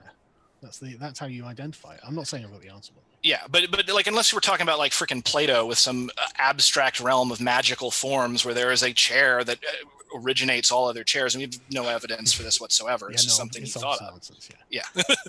And similarly, there's no external. The idea of a man or a woman is created in our minds, essentially, and we use it to interact with reality. In fact, this is actually really well hang on, because like you make a statement like that, and I can't just agree, because I don't think I do. I think that the nature of a man and a woman, I think it is implicit, like intrinsically tied to the biological reality of a human male and a human female, right? Because these have outside pressures pushing on them, and they have to deal with those. And part like I hate this, like, oh, this is a social construct. Okay, but we're social creatures. We need these social constructs. But I don't disagree with that. But the reason that the social construct of woman is seen by the the social construct of man to be something that the man is supposed to protect is because of the physical nature of females, right? That's why they're more gracile. They have to bear children. They aren't warriors, basically, right? And I mean, they've been warriors throughout history, but you're right. And usually, you know what I'm saying. Right? I know what you're saying. Look, the exceptions don't make the rule, Yeah. So my point, I don't disagree with you entirely on that, but I think it's a very limited way of looking at it, because it presupposes that reproduction is the reason why we make these decisions. And we objectively do not make those decisions via reproduction, because a woman who is infertile is still a woman. Okay, let's talk about that as well, because like you say that, but I know women who have not been able to have children. I dated one for a while, and we talked about all this sort of stuff, and the overwhelming issue seems to be that I think you are less of a woman if you can't reproduce. I mean, if you're a man, it's a horrible thing to say, man. Hey, I don't care, man. I don't give a flying fuck. I'm talking about the truth, right? Because if you, as a man, can't get an erection, are you going to tell me you feel as much of a man as when you could get an erection? It depends if I've tied my masculinity to my ability to get an erection or not. I think that fundamentally you can say that you haven't, but I think that there's going to be a part of you that does feel like less of a man because you can't reproduce and even have sex. I think that you absolutely will feel like less of a man, because I think that the essential thing about gender roles is reproduction. Okay, so gender roles are related to reproduction, but they are not objectively tied to reproduction, because again, gender roles are created by people again, and they have, they have utility for us, but again, they don't always fit. So if a woman cannot have kids and feels like less of a woman as a result of that, that is something that she has to struggle with, but that doesn't mean she's less of a woman. It only means she feels like less of a woman. Again, you're appealing to a kind of like feels over reals here. Well, a lot of this is about how people feel about themselves, right? So, I mean, and also how society feels about them. Sure, but I was about to get to that. I think that society also does have a different opinion of women who can't bear children. I think that's the case. I mean, some people in society do. I would, thinking ethically about it, and morally, I don't see examples of women who cannot have children no longer being considered women. Like if, for instance, a woman, there's no law that says an infertile woman can't use a woman's restroom. No, but we're not talking about that. What we're talking about is our interactions as humans with one another, and the way that we feel about ourselves and we feel about other people. And I think that people who are infertile do feel like less of a woman or less of a man, because the fertility is part of the essence of what it is to be a human. Really, evolutionarily, your purpose is to breed. That's what you've been put here for. So that's not entirely the case. Of course it's the case. No, because it's not just about individuals breeding. Like with regard to, even with a good example, even with Darwinism, obviously species evolve, and what's important is not necessarily that every individual passes on their genetics, but that the species continues. But I'm not saying that, but every individual still has the same basic needs and drives that is human. And there are going to be a very, very tiny margin of exceptions. But again, they are. Yeah, but those exceptions evolved. We evolved to have those exceptions. But they evolved from an imperfect process. Well, yeah, because everything's imperfect. But you evolved from an imperfect process, and so did I. Yes, absolutely, right. And so things that lay outside of the norm, the design, we accept that they're there. I mean, I don't put people persecuted or anything, but we have to understand that this doesn't mean just because there are exceptions that we can now undermine the need that the majority have for their gender roles. I mean, like the thing is, right, I personally don't care. My wife isn't in any danger of thinking she's a man or something, so I'm not worried about this. But I am genuinely worried for like young men and young women who are that they have massive amounts of emotional problems, they're complete loss of meaning, and they're not reproducing, they're barely even having sex. So it's just like there seems to have been something that's gone off the rails, and I do think that a part of it is undermining gender roles, because gender roles give you a purpose in life, they give you a mission, it's a teleology to the gender role. You grow up, you get married, you have kids. We need to do that. We've got to do that as a civilization, or we don't carry on as a civilization, right? I mean, I can say personally, as someone who is married and has a kid, I explicitly rejected grow up, get married, and have kids as a way of drawing meaning. And instead, I followed Nietzsche's philosophy of aestheticism, of living one's life as a work of art. Then later on, I became a Buddhist. You can attach meaning to reproducing. But that's because you have an IQ of 145. Now imagine you have an IQ of 90. Imagine that you have an IQ of 90. What don't you know? And it's not just that we don't know, it's what can't you understand? Your cognitive limit prevents you from understanding anything that we've talked about here, right? And I'm not saying this to, pour scorn or something, but this is the reality, that like something like 40% of the population is going to be like IQ 90 or less. Yes, like we can't just be like, take away the things. And that's the point.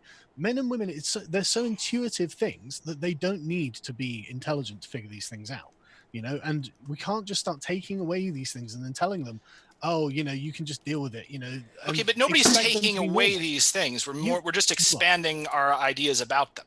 Well, this comes back to the problem of it. I mean, I could agree to something that did expand them. But I mean, what is your definition of woman? I've given mine multiple times. What's your definition of a woman? My definition of a woman? Yeah. I would say a person who identifies as female and is accepted by society, or at least a decent number of society, as a female. Right. So they identify as a female, as in the biological sex. Or I'm sorry, identifies as a woman. I crossed it. I'm dyslexic. No, I just wanted to clarify. Sorry. Yeah. So somebody who identifies as a woman and is seen and recognized by a sizable community as a woman. Right. So it requires other people's input. Yeah, I would say so, because gender is not just an individual thing. So no, I agree. Yeah. So because it's what society says you are. And it's actually why I think we do need to I think American Johnson actually said this is kind of a cringy way to put it, but he said he considers himself a gender anarchist, in the sense that it's cringy, but he made a good point. Honest. Yeah, and he made a good point in the sense that it's not so much that he wants to destroy the concepts of men or women; it's that he does not want the concepts of men or women to be forced onto people who find them destructive to their happiness and success. And I think that's a good way to look at it, where gender, we use the good parts of gender and we expand the parts that become limiting to better understand everyone within our society and to better collaborate, because that's what humans do. Do you think we could do something similar for ugly people? I mean, beauty is in the eye of the beholder. What do you mean? Gender is in the eye of the beholder from your definition. Yeah. Yeah. So well, it's both. Can we have it both. universally agreed that this person isn't actually ugly, they're beautiful? It doesn't have to be universally. Okay. Well, just agreed widely. Yeah. I mean, beauty itself is a subjective thing, is the point. Sure, but so is gender by your definition. Yeah, absolutely. There's a lot of subjective things. Could we not say, I mean, I would say that ugly people are by far the most oppressed people in society. Depends. Trump is pretty freaking ugly. Hideously, have you seen the back of his head? Hideously ugly people, man. People are bigots, right? It's not fair at all. But I've noticed that it's a part of life that hideously ugly people are never treated as well as everyone else. That's messed Jordan up. Peterson, would you? Yeah, it is totally messed up. I fucking hate it. Right, as an ugly person, I agree. It's messed up, right? Well, Carl, you're not ugly. Jordan Peterson's right. Would you rather be ugly, or would you rather be a minority? And everyone goes for minority. No one wants to be ugly. The question: do the minorities go for that? Well, sure. Why wouldn't they? If they were given the choice of being what they are or being ugly, they'd probably stay as what they are. Well, my point is that there are specific ugly people who are very successful. I gave Trump and his mutant family the example, but also like Richard III, who was the freaking king of England for a while. I mean, he was allegedly anyway. Yeah. Well, no, they found his bones. Oh, did they? Yeah. Excavating a mini mall, which is hilarious. How did I miss that? I normally follow a lot of history stuff, so I'm surprised I missed that. Shakespeare nerd. Right, yeah. But the thing is, though, I can understand the desire that you've got, right? The desire to help, and I agree that we should try and help. Like, for example, I don't go around misgendering trans people, and it's not because people tell me to either. It's because I just want to be polite, right? If a person's making a lot of effort, and this is clearly something important to them, I'm prepared to be polite. However, when you start saying that trans women are women, and I'm not even going to, we won't bring in the unbelievable lunatic activists who are the ones saying it. We'll take it. I said it, so. Yeah, but you're not one of those. No, I'm not. You know the type. I know what you're talking about. Okay. The very nature of what you're doing is turning an objective category into a subjective one, which does destroy anything that was attached to the objective nature of that category. But it's not an objective category. It depends how you define it. Yeah. Well, take murder, for instance. Murder is a subjective category. It is a judgment we make about a killing, but it is based on objective criteria. But the decision to call that objective criteria murder is subjective. Pardon me. No, that's fair. Going to Q&A maybe in 5 to 10 minutes. Sure. Okay. Okay. So hang on. Just what I'm saying is, we will all have a subjective judgment about what we consider to be female, but the Venn diagram of that will be very much overlapped with what appears to what can be provably shown to be biologically female, right? Yeah. So there will be, again, fringe examples that don't fit, but generally it does fit, and it is objective, and there's no other further confusion if you just pin it to the biology, and it does seem that there is a necessary component there to me. So that's my argument. Okay, well, I mean, that's a good argument. Thank you for making it. What I'm going to point out is a couple of things. So first off, as I did with the example of the 17-year-old girl who outpitched Babe Ruth and Lou Gehrig in a row, a lot of sports being segregated, and it's being segregated by race or being segregated by female, is not based on an actual need to segregate those sports. It's based on social segregation that we then take in to our sports, which is not to say that there shouldn't be divisions. Sorry to ask, but do you have any examples ready, just out of interest? Examples of what? How it's not necessarily it's not necessary from a biological point of view, but it is a social segregation. I can't think of any sports where the biology doesn't play a huge role. Chess. Shooting. Okay, that's not correct. Men, there's a reason that men dominate chess and shooting. Again, it's down to the way men aren't dominating shooting. Men are getting mad because women are starting to win medals in shooting. I'll have to look that up. But otherwise, there are definite reasons, as in the coordination and eyesight of men is different to women, and the analytical brain of a man is different to. On average. Yeah, on average, yeah. But this is why chess, for example, there actually probably should be a women's league, or else women are just not going to win chess trophies. Right? I mean, the nature of the differences. So this is also another big misunderstanding about like how this goes, because again, when we're dealing with athletes, we're dealing with heightened people. So my Shihan, the woman who taught my dojo and brought me to black belt. She actually did 100-man kumite to do it for women's right to fight, because it was believed that women couldn't fight. For the longest time in Kyokushin, it was only men can fight, women can't train. And then, women can train, but they can only do kata. And then it was, okay, women can do kata and can teach, but they can only teach women. They can't teach men. And gradually, she broke down these barriers. She did this 100-minute-and-a-half fights against rotating opponents, all of which of similar skill. She got through 61 fights. She won 60 of them. Now, when I did my 15-man kumite, I forgot who I was after fight 10.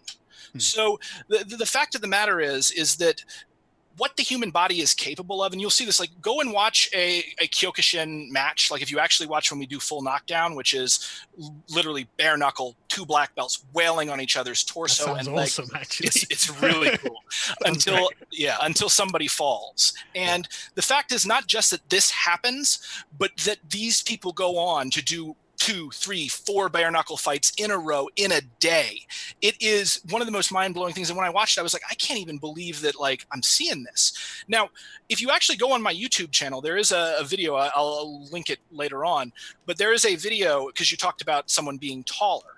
And I watched one of the best fights at Negate, which was an international Kyokushin tournament, was a huge Polish dude going up against this tiny, I think he was Japanese, because the Japanese were there and they were incredible. The black belt that he fought, like, he looked like a little kid, like he almost didn't fit in his gi. And at the beginning, you'll even hear me in the commentary go, oh my God, it's going to look how much bigger the other opponent is. And the dude kicks his ass, like knocks him out of the ring. And again, that's what sports is about. It's about taking all of these different circumstances from people's life where they're not really on even playing fields and seeing what happens. I'm gonna give Sargon the last word, just because we let you start, Brenton, and then we'll go into Q&A. Sure. So I don't get me wrong. I totally agree with you on the ethos of competitiveness, which is, I think, what you're projecting there. I agree. That's the heroic aspect to competition, right? To watch great deeds be done. And I love doing it myself, in fact. And some of the things you're describing really do sound exciting. I'll send you some of the info. You know, I actually would really appreciate it. But the thing is, I don't think that changes the fact that while we're talking about the exceptions, I mean, I could easily say, well, you know, I've got videos of, like, the world's strongest woman just getting arm wrestled by average guys in a bar, you know? In aggregate, when you tally everything up, women are going to be the big losers of this definitional shift. And I actually do think that women probably do deserve to have something that is biologically female only, because of the inherent difference, as imperfect as it might be.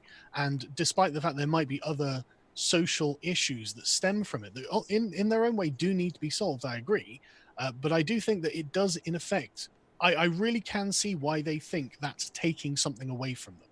Because, like with the Connecticut lawsuit, none of these girls are going to win any awards. They can't. The boys, the male to female transitions that they're playing is, and I saw pictures of them, and man, it's not fair. And that's what this all comes down to, is a question of fairness. And like I said, I'm not saying these people shouldn't be able to compete in X, Y, or Z. There should be ways for them to compete. That would be nice.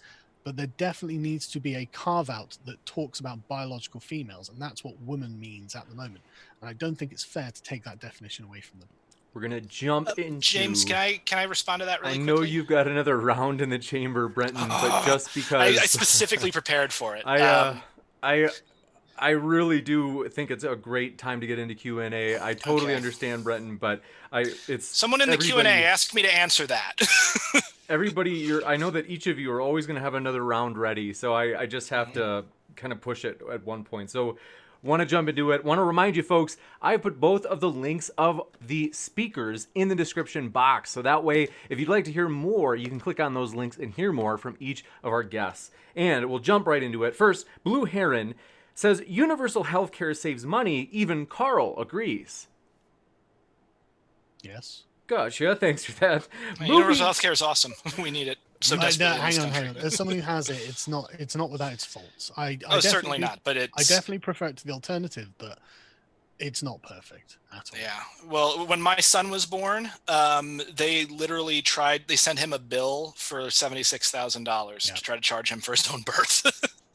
Like I said, I'm not saying the alternative is better, but I really don't want people who have private healthcare and are looking and saying, "Oh, the grass is greener." It is in some ways, but it's also not in other ways. Yeah. So, you know. Gotcha. Thanks for that. And movie theory, Brenton, you may remember this one. It says, Brenton, did your wife's boyfriend give you permission to debate today? Sorry. That sounds hot. You'll read everything, folks. Okay, Raven Zero, thanks for your question. Said, Yeah, because having more muscle, oxygen, and bone structure in power output ratio is 3 versus 8. The 3 is normal female, and the 8 is trans. I think they're just referring to some of those studies that you Yeah, had heard Sargon bring up. that's not, yeah, and that's simply not correct, and that was cited in my opening. And this is really big and very important to understand, is the power ratio. So especially like take for instance a contact sport like MMA, and a big thing was made out of the one trans woman, Fallon Fox. Fallon Fox, Yeah, cracking the skull of her opponent. Now that just happens in MMA. It only takes 15 pounds of pressure per square inch to crack a skull, 5 pounds to crack a nose bone. Ronda Rousey fought a cis woman, I think it was Holly somebody, and she dislocated her jaw. That takes 82 to 120 psi. So the cracking of the skull, that just happens. It sounds bad. But didn't Ronda Rousey fight Fallon Fox at one point? I don't think she fought Fallon Fox. She did say a bunch of nasty stuff about Fallon Fox. I remember very clearly a quote. I can't remember who it was from. I assumed it was Ronda Rousey, but I'm not going to pin it on. Yeah, I think it was somebody else that was whoever it was had fought Fallon Fox. They'd actually beaten Fallon, but they were saying that look, the punches they were receiving were like nothing else they'd ever taken. Right? Yeah, if I hit somebody, I hit like a truck too. Like, yeah, but this is not like the same level as her peers. This is someone from a level above punching down. Yeah, but then she still won. Yeah, the point is that when you do the HRT, like you lose muscle, we must keep moving, you lose the ability to get the oxygen to the muscle. Your weight goes up, which means you move into a higher weight class usually. You've still got other advantages that can't be sure, taken but away. so does Michael Phelps. This will give you a chance to respond, Sargon. So UK Marxism DLC failed. Thanks for your question. Said to Sargon, if all humans have experienced breathing, have all humans known oxygen is part of it? Sorry, say again. If all humans have experienced breathing, correct. Then have all humans known oxygen is part of it? No, but they know that air is part of it. Gotcha. The oxygen is something that has to be learned after the fact. You can't just learn it from the definition of what air is or breathing is. It's not necessary that you're breathing oxygen. You could breathe something else and then die. You might be another type of life form that doesn't require oxygen and breathe something other than oxygen, carbon or something. I don't know. The fact that it's oxygen is something we learn after the fact, but every human has always known they need air, which is just the word they use for the whatever it is they can feel coming in and out of their mouth and their nose when they're breathing in. They know that that's air. They don't necessarily know the composition of it though. Gotcha. And Sentinel Apologetics, typical theology guy, apparently he enjoyed listening, says Kung Pao enter the fist. That's a lot of nuts. I haven't seen that movie. That must be a movie reference. Yeah, and this is really funny too, because there's a guy in Kung Pao Enter the Fist that they trained wrong on purpose as a joke. So like he goes in and he's like, "How did you like my face to your fist technique?" and keeps insisting he won because he's bleeding and losing. And it's kind of like when so like the Black Knight from Monty Python. So, yeah, kind of like that. Yeah, except if the Black Knight, if his entire ability to fight was based on trying to hurt himself. Thank you for that. And Rodney Fahlberg, thanks for your question. I said, statement, Brenton, no, when you say transgender women aren't stronger than cis women. Heard of Fallon Fox, Ashley Evans Smith said trans fighter punch was stronger. Okay, we just covered that. And yeah. If you want to respond, you can. Otherwise, and I think this comes from just basic mechanics, like having broader shoulders, narrower waists, longer arms, bigger hands, like stronger sinews, muscles that are probably more likely to be better.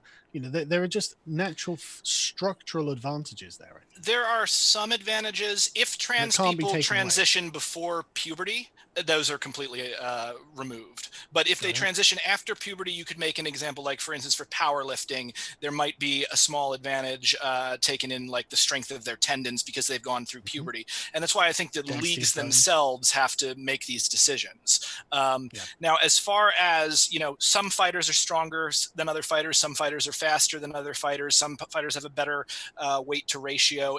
This is within what we expect of sports. And even if trans women have advantages in certain areas, again, Michael Phelps has huge advantages. His muscles do not get tired. And I cannot express to you how important that is in swimming. His ability to go beyond what people can do normally just because of the way his body is naturally, heal faster. His legs are shorter, his arms are longer. He still gets to compete.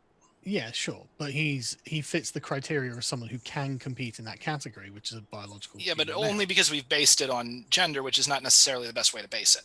I think it's the only way. So we're gonna have problems in any other ways. But sorry, we'll have problems in everything, including that way. But women will still get to have their own sports if we have a biological women's category. Women have their own sports now. They won't if we carry on. They've had it for 16 years. Why isn't every trans? We must move on. It's not happening. Trans people should be proud of their achievements, man. They should be. Women. We've got a question from Terry J. Says, "Hi James, please ask Sargon to go on to the kill stream. You're hot commodity, Sargon. They want you on the kill stream." I'm always in demand. Yes. Don't go talk to Nazis. I did it. It's not fun. Do you not know that I spent like 2 years debating them? Yeah, no, I'm aware. I actually watched some of those to prepare for my debates with JF and Stryker. Michael Dresden, old friend of yours, Brenton, says you have 145 IQ or 145 ounces of soy per day. Sorry. No, it's sorry. Fine. And no, I don't do soy. Soy is largely bad for you. I do, and I've got the name of it now because I looked it up afterwards. I use Vega protein powder, which is pea based, as in green peas, and good clarification. Good. Yeah, and like it's got pumpkin seeds and all that other stuff. Mix that with cashew milk, you get a better amino acid profile than you'd have from whey. You build muscle faster, you're stronger, and you don't have to deal with it if you're lactose intolerant like I am. So no soy, but vegetable protein. Rodney Foulberg, thanks for your question. Says, drinking Aquafina water, James? Changing to Icelandic.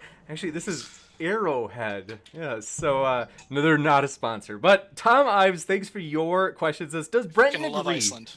Does Brenton agree that transition does not negate most physical differences between men and women? It doesn't negate physical differences. It does mitigate any possible advantages within normal realm for the sport in question, with very little exception. I have to contest that, both in the logic of it and the fact of it. If it doesn't negate the differences, but we agree the differences are advantageous, then how is it not also still conferring advantages? Well, the differences aren't always advantageous. For instance, transitioning can increase weight, for instance, and if that bumps you up into a weight class with someone with way more power than you, you're going to get destroyed. Yeah, and then also, like, there's certain sports, for instance, where like even within running, like the 100 and 200 meter dash are not correlated with high testosterone with winning them, whereas like a 5K is not correlated with that either. Higher testosterone competitors don't tend to win 5Ks, but they do tend to win like sprinting events. So depending upon the individual sport in question, any biological trait can be an advantage or a disadvantage. So, but just to say then, so we can, as a corollary, say that what we need to do is ban trans female to male transgenders from competing. Oh no, in the you do not want to do that. Right? No. Because here's the thing: they actually tried that with wrestling. There was, and this is a big thing with the freaking TERFs, who are fake feminists, by the way. So like the freaking this female to male trans wrestler got very, very famous because he transitioned and wanted to compete with wrestling, men. Though. Specifically, the advantage for women, I found this in my research when I was preparing for this, is that women tend to be good at long distance running. Because they're lighter than long distance. Well, they're lighter. They have a higher pain tolerance, a lower center of gravity. The center of gravity changes when you transition. Sure. Yeah. But the point is, then women have a natural advantage over men in long distance running that is unfair for a female to male transition to take. I don't know if they have an overall advantage over men. There are aspects where they have advantages over men. Like when I was on the Appalachian Trail, I feel like women have an advantage with through hiking because they have a lower center of gravity, higher pain tolerance, and the ability, and this is crazy for women, the ability to regenerate muscle. So at the end of the AT, like guys, we're almost skeletons. It's just muscle and bone. And like women, because they have that like 5% fat store constantly, when they run out of calories, they can still continue to create muscle. So walking long distances is really huge for women. Yeah. Next. So so there are biological differences that affect these categories. I'm going to give Brenton the last word. You'd be the first one to. I'm sorry. I said I'm going to give Brenton the last word because the challenge from the person was from for him. Oh, okay. And this was, what the hell was the challenge? It was Fallon Fox he was bringing up? No, the last one was, does Brenton agree that transition does not negate most physical differences between men and women? Yeah, so I think Sargon can agree with this, and I've heard him make this argument in the economic sphere and in the social sphere, is equality is not sameness. So none of us are the same. We're all different. We're all unique. And society is us coming in and taking our unique talents and perspectives and using it in such a way that we bring out ourselves and those around us. Nulla Dower, thanks for your question, said, it's so weird. No one can ever talk trans issues without talking about what sex with us is like. Stay on topic, boys. I agree, that's weird. Leave the mouthfeel to contrapoints. Gotcha. Who brought up having sex with trans people, though? I think you did. I mean, we were talking around sex. Having sex with the opposite sex. Maybe it was the Ace Ventura. I don't remember. It might have been. But Shri did. Thanks for your question. Said, Brenton, don't you think you're being intellectually dishonest when you say that the number of trans people aren't going to affect the birth rate? We all know that's not true. The number of trans people, I didn't say, I wasn't even talking about birth rate, so I have no idea what you're talking about. I was saying to Sargon, if I recall, what was going on was I was saying that the elimination or the expanding the definitions of men and women are not going to confuse people, and suddenly they don't know who they're having sex with or breeding with. I think they do, and I think that's what accounts for the murder rate for trans people.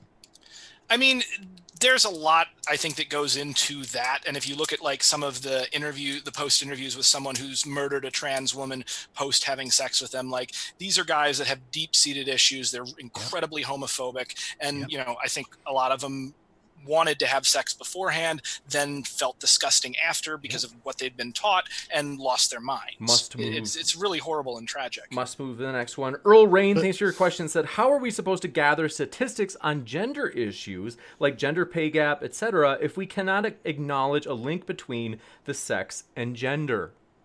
I mean, you can...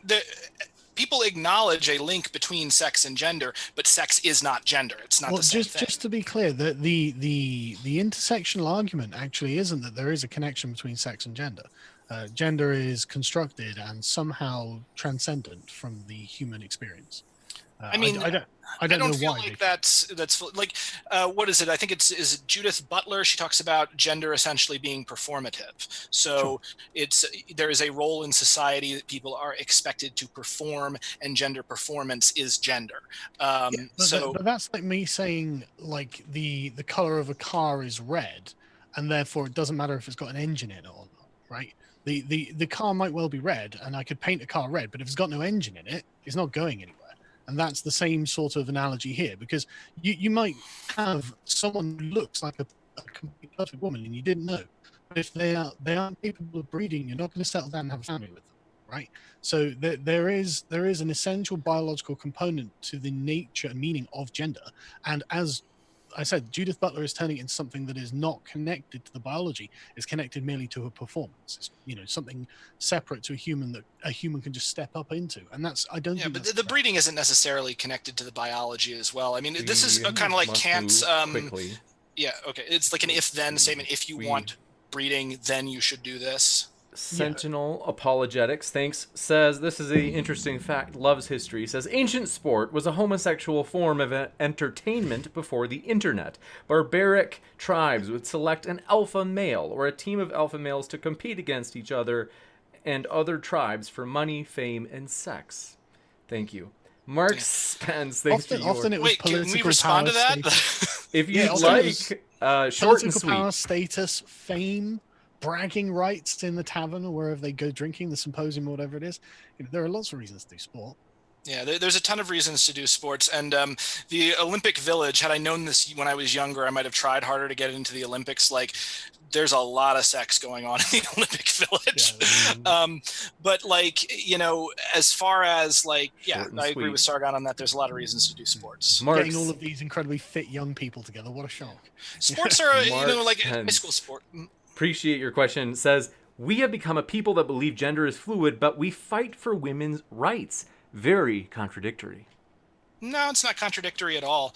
The fact is that gender is not fluid in everyone, and the idea is that gender is subjective. But those who have a certain gender being unfairly discriminated against absolutely need to have their rights brought to bear. It's the same thing. I mean, race doesn't exist on the genetic level, but obviously race is important socially. So what happens is that you have stuff like the civil rights movement.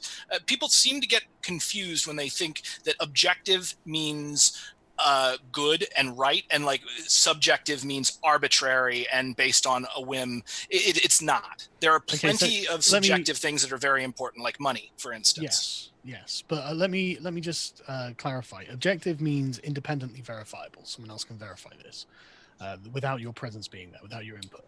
I mean, you can kind of say that. But the thing is, like, again, with it comes, the race issue is the same. Like, if race has no genetic component, how is it that people from Africa have such consistently dark skin? Yeah, you should watch my debate with JF actually on this, where we get into it. So the reason why people from Africa have consistently dark skin. Response. Yeah. So. Do you want me to cut this off, or do you want? Yeah, well, it's a different discussion. Yeah, it's a different debate. Next up, Swim Apart. Thanks for your question. Said, what should the sex and gender criteria be in order to be eligible for women's and men's events? Could we be eligible for both? I don't see a reason why not to. Yeah, I don't see a reason why not making somebody who's intersex or trans necessarily be eligible for both. I would think it would have to do with the rulings of the specific league and the divisions that they create. Yeah, gotcha. But again, that comes from the idea of a subjective definition of male or female, man or woman.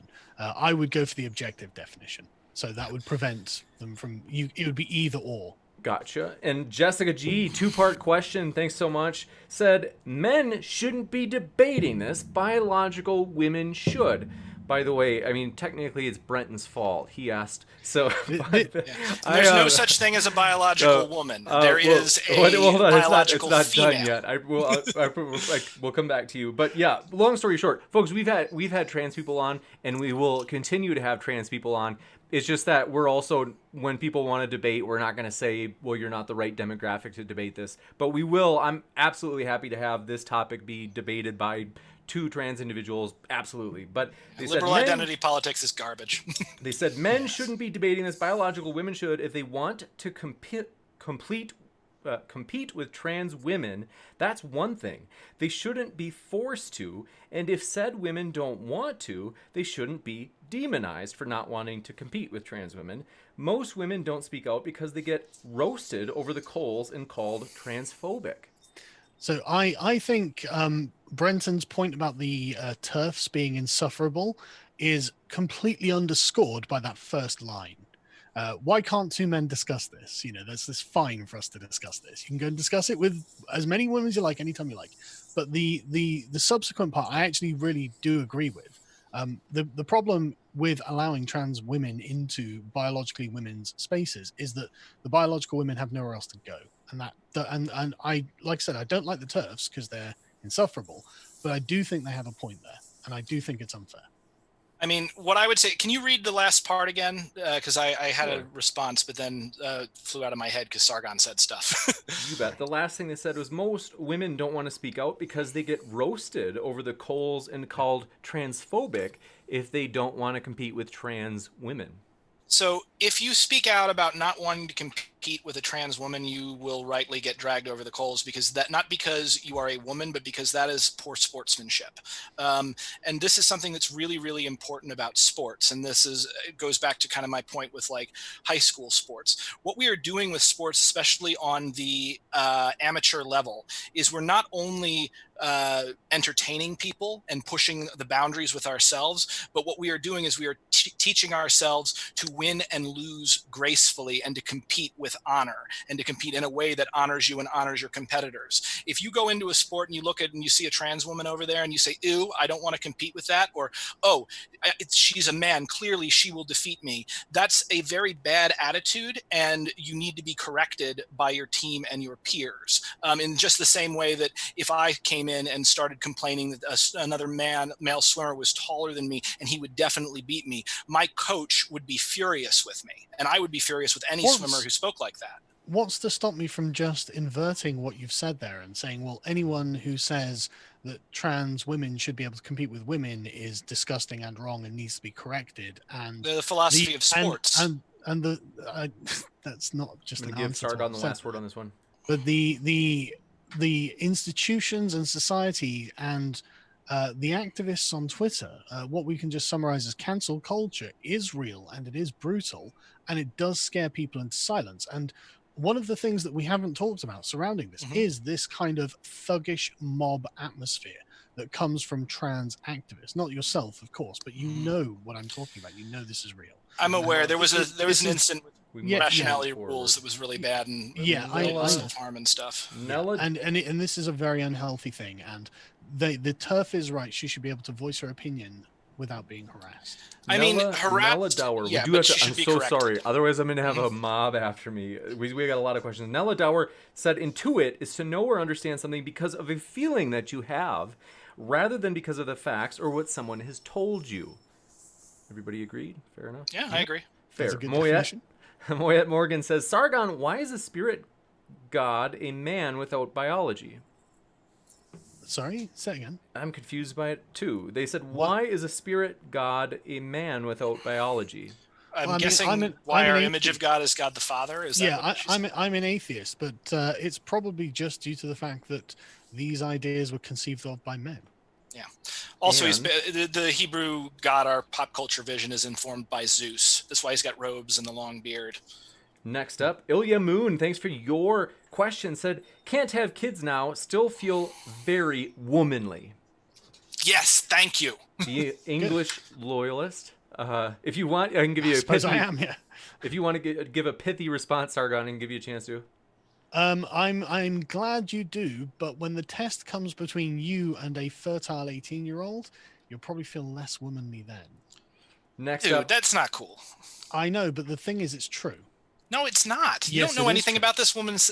I absolutely do. She's an adult human female and she can't give birth anymore. Yeah, okay, let me say, I'm 37 and I'm no longer cut like I used to be cut. When I see a freaking 18-year-old dude who's like really buff, I don't feel like less of a man around him. In fact, I feel like more of a man usually. Because women start at their most womanly and decline, and men start at their least manly and increase. How has your wife not thrown you out of the house? God, she's not. She's honest. She knows that's true. All women are worried about their husbands running off with a younger model. Not my wife. Next up, the English loyalist says, we Navajos don't believe in the LGBT. It is not our culture. It is said white men like Brenton tend to make things more difficult than they already are. I mean, that's idiotic. So first of all, the Native Americans, I don't know about the Navajo tribe in particular, but the Native Americans had two spirits for a long time. And in fact, the very strict gender roles that were introduced by the white man, by Christianity, by monotheism. But the point that he's making, though, is that the proposal you're making will make things more complex and more difficult for people who just want to find a wife or a husband and settle down and have family. Because, like I said, not everyone's 145 IQ. Yeah. I mean, if someone has, this is a problem that a lot of people don't have to deal with, and this is beyond the scope of the discussion that we have, which is specifically, should trans women be able to compete in sports with cis women? I don't see how a trans woman competing in sports with a cis woman would suddenly make somebody who happens to be a little dumb have trouble finding a partner.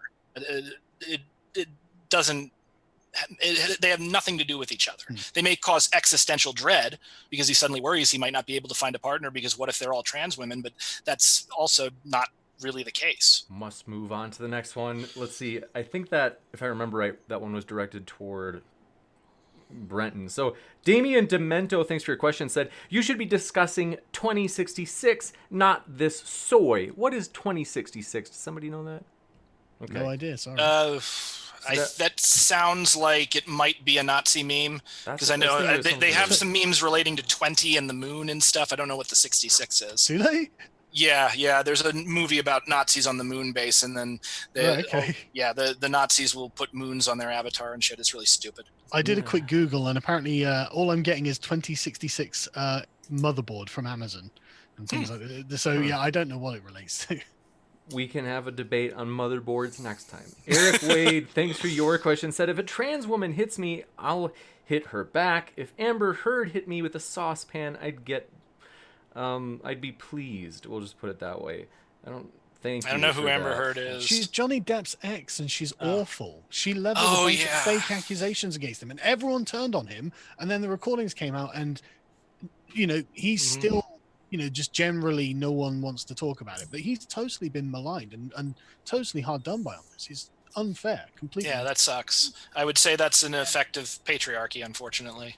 It's an effect of women who can get away with it. That's what but they can get away with it because patriarchal gender stereotypes say that they're weak and they can't actually hit men. Like a lot of the stuff. Because feminists say that they're oppressed and they can't really ever do anything wrong, and punching up is always just.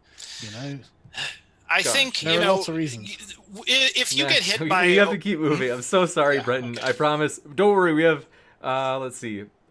Mark Spence says, I can't believe it's only men and women who are getting the coronavirus. Zero reports from the other plus 100 genders.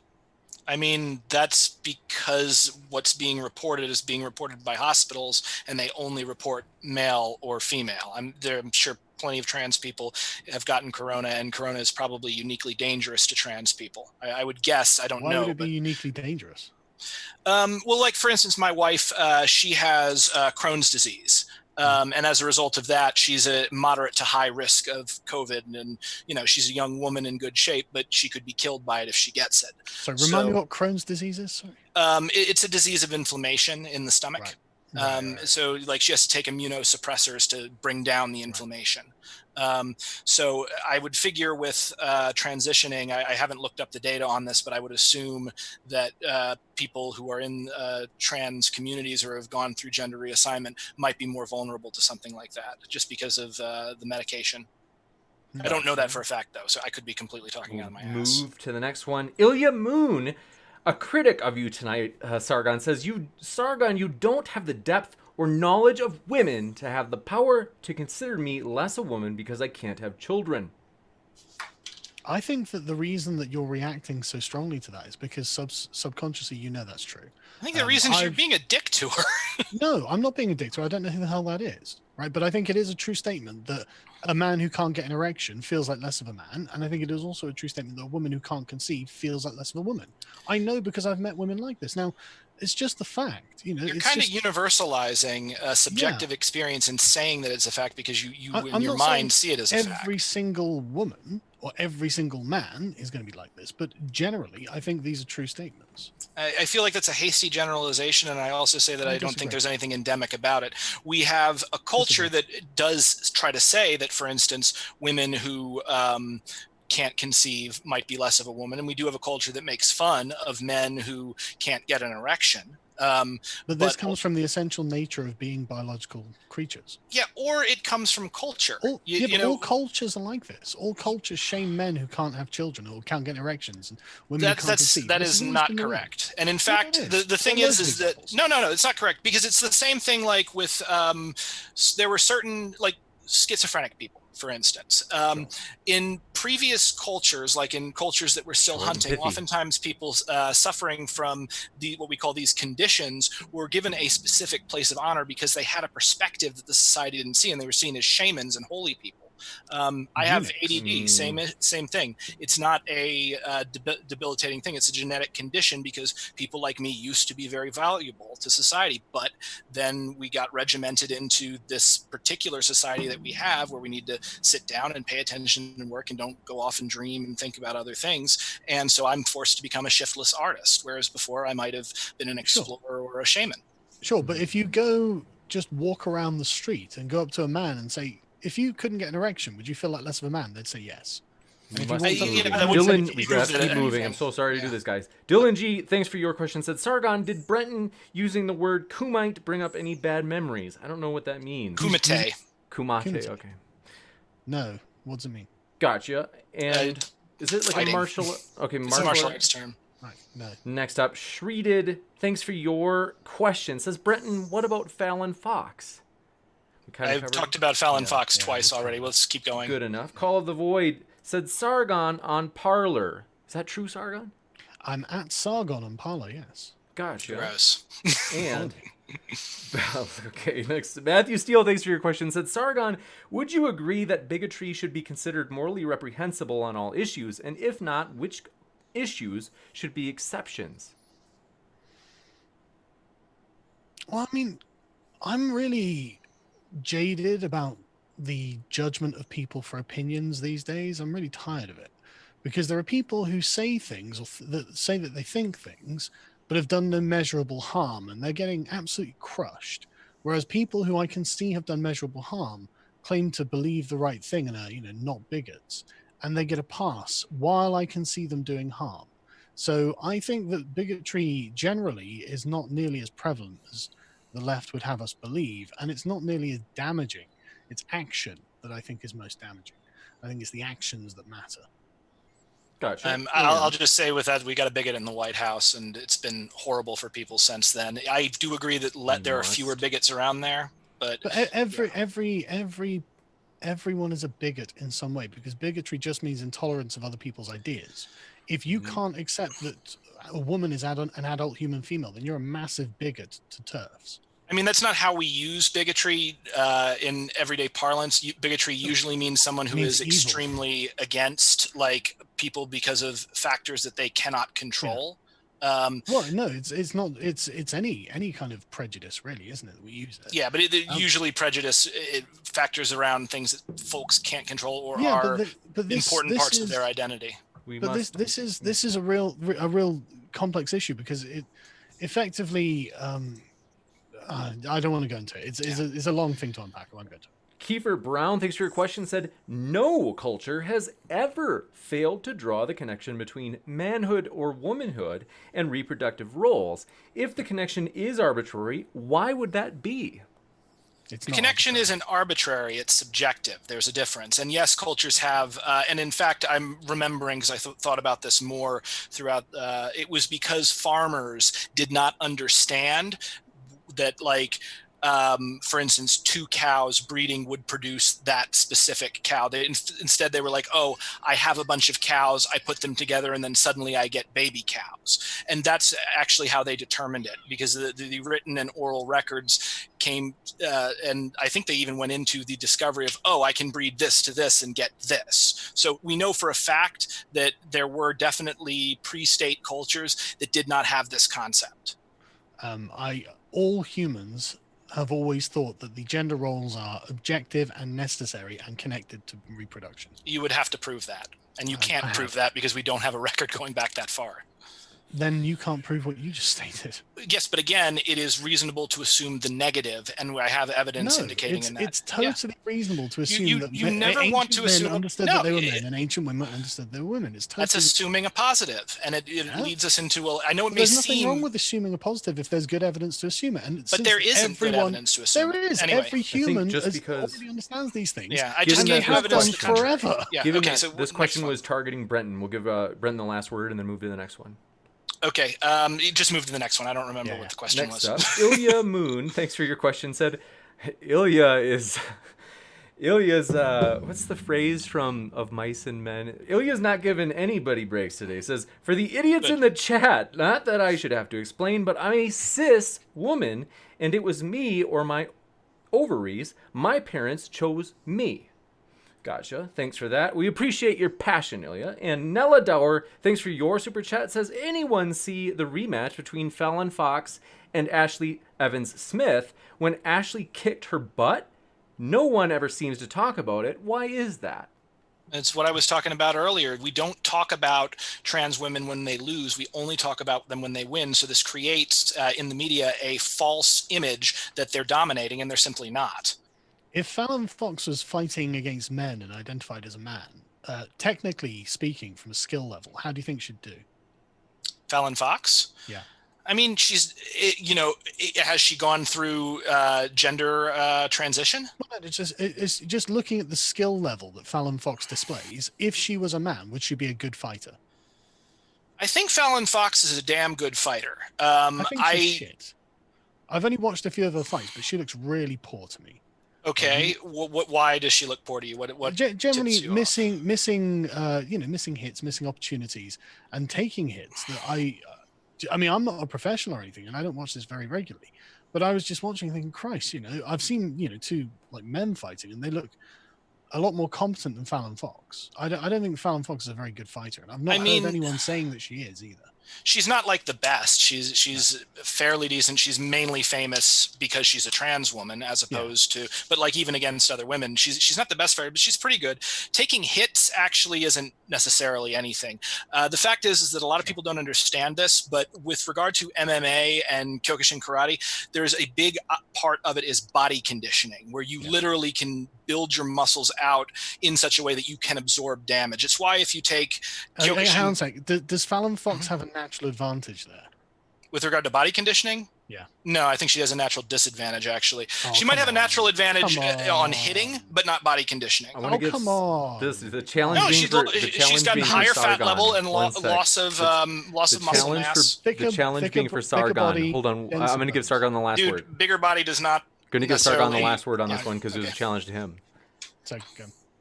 Yeah, I think Fallon Fox has got an obvious natural advantage over biological women because she's born a man, and it's this that puts Fallon Fox even anywhere on the map. I think that Fallon Fox was fighting in a male competition they knocked out and no one would care about. Next question from Earl Rain says, how are we supposed to determine gender prejudice if they self-identify? Doesn't the issue result from how other people identify them? Yes. It does with both. So if someone has a self-identification that this is their identity and they know it in their mind and in their heart, it hurts when someone else thinks there's something that they're not. I've felt that pain my entire life, not regard to my gender, but just regard to when people try to fit you into a box that you don't fit into. So it can be very abusive. That said, it depends on, like, we have personal components and we have social components, and social components require the recognition of ourselves by the rest of society. And it's one of the reasons why I think we absolutely should do that, because it's abuse when we don't.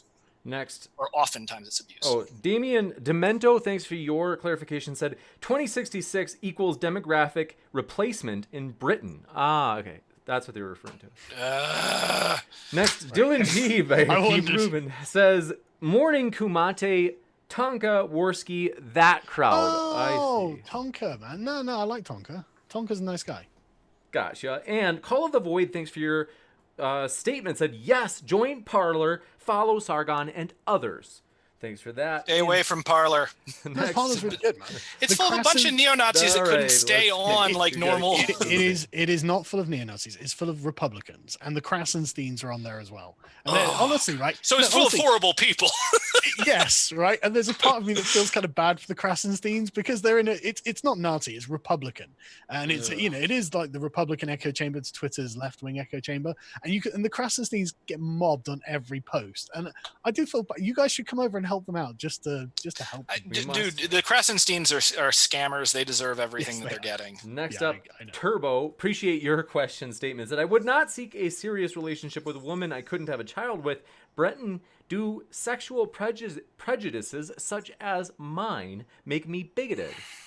No, they don't make you bigoted. I mean, so There was a period early on when I decided to have my son, for instance, with my wife and I, when we decided that, there was a period that she took a test and it looked like she might be infertile early on. And I remember getting hit with that just because it's so important for me to be a father. And I'm like, oh my God, how am I going to deal with this? Is this my karma? What's going to happen here? And, I would have stayed with my wife and I would have adopted and I would have continued to be a father. But and luckily, we were able to conceive. She actually didn't have any problems. It was just a botched test. But no, that doesn't make you a bigot just because you want to have kids or even you want to have biological kids. That's a natural thing. It would make you a bigot if you thought that people who couldn't were somehow deficient. Yeah, but there will be people who will advance the argument that is a bigoted position on there. Yeah, but there's people who are going to do or say anything. They don't have power, and a lot of them A lot of them really do have power. I mean, at the moment, university professors and politicians and corporations are backing some pretty radical left positions. I hear this a lot from your side, and it's just not true because I've spent a lot of time on the radical left, and the fact is like the radical left, it does not have a lot of power. And it can be very loud because social media focuses in on radical voices and amplifies them because they drive engagement. But the vast majority of people are not leftists. But they're under a leftist regime. That's the problem. What, Trump? Trump is a leftist regime? Trump doesn't have a choice. He doesn't get to control the universities. Right? In my country with hate speech laws, that's a left-wing innovation. I mean, your country has hate speech laws. You realize what happened to Europe because of hate speech, right? Like the Second World War. Do you think the rise of the Nazis is because people got to say things? I mean, the rise of the Nazis has a lot going on, but part of it was the institutional culture of anti-Semitism. And also part of it was economics, and part of it was the fact that... Do you know that Hitler, when he first went to Munich, was it Munich? Oh, no, not Munich, capital of the Austro-Hungarian, Venice. When he first went to Venice, he was strongly against the anti-Semitic press. And it was as they were being censored that made him look into them and actually find himself agreeing with them. So here's the issue. Hitler, from his own writings, was anti-Semitic from a very, very young age. No, he was not. He absolutely was. No. Also, he was a freaking nut. So did he just get mad and run off because I said Hitler was anti-Semitic? It might be something else. Sorry, I don't want to have to do this, but I'm literally going to read you the passage where Hitler tells us about his anti-Semitism. Yes, because Hitler, noted person who told the truth frequently. Hitler we don't has have no to talk reason about to lie him. about his journey into hating the Jews. Sure, okay? he does. No, he doesn't. No, Hitler He's has the guy every who reason to killed lie. them. I know Yes, but he both has of every you. reason to lie about to make himself look good. I know both of you think... You're just right. He's not interested. He thinks killing Jews Can we looks not good. read I know- Hitler on this? I know that- Send me I the know quote that- later. I know don't both say of things you. that you don't know. I know Because you don't know that, and I do know the case. Because I have know read both this, of you okay? hate Hitler, and I agree with you. I But also you're, hate you're Hitler. just wrong. but It is censorship that made him an anti-Semite. It made him look into it. I There don't is wanna- Initially, I don't wanna that's talk about- exactly what he wrote. Send His that to own me words. later on. We can have a conversation Yeah, off yeah. the thing with your sudden weird urge to defend No, Hitler. No, I'm not. I'm defending free speech and attacking censorship because censorship was key in the rise of Hitler. That's why. I'll take a look at it, but I'm going to say I'm incredibly scurrilous about this because I've read a lot about Hitler's youth. Yeah, but you need to No actually read more. it for Let's yourself. not He'll tell talk you. about. Let's move All on to right. the next one. Ilya Moon, thanks for your question. Said Sargon, 18-year-old female, is still too young to be a woman. She said, I'm a Not woman. legally in my country. I don't know. They what country said, you... I'm a woman, complete woman, and feel very much like a woman. Kiss my ass.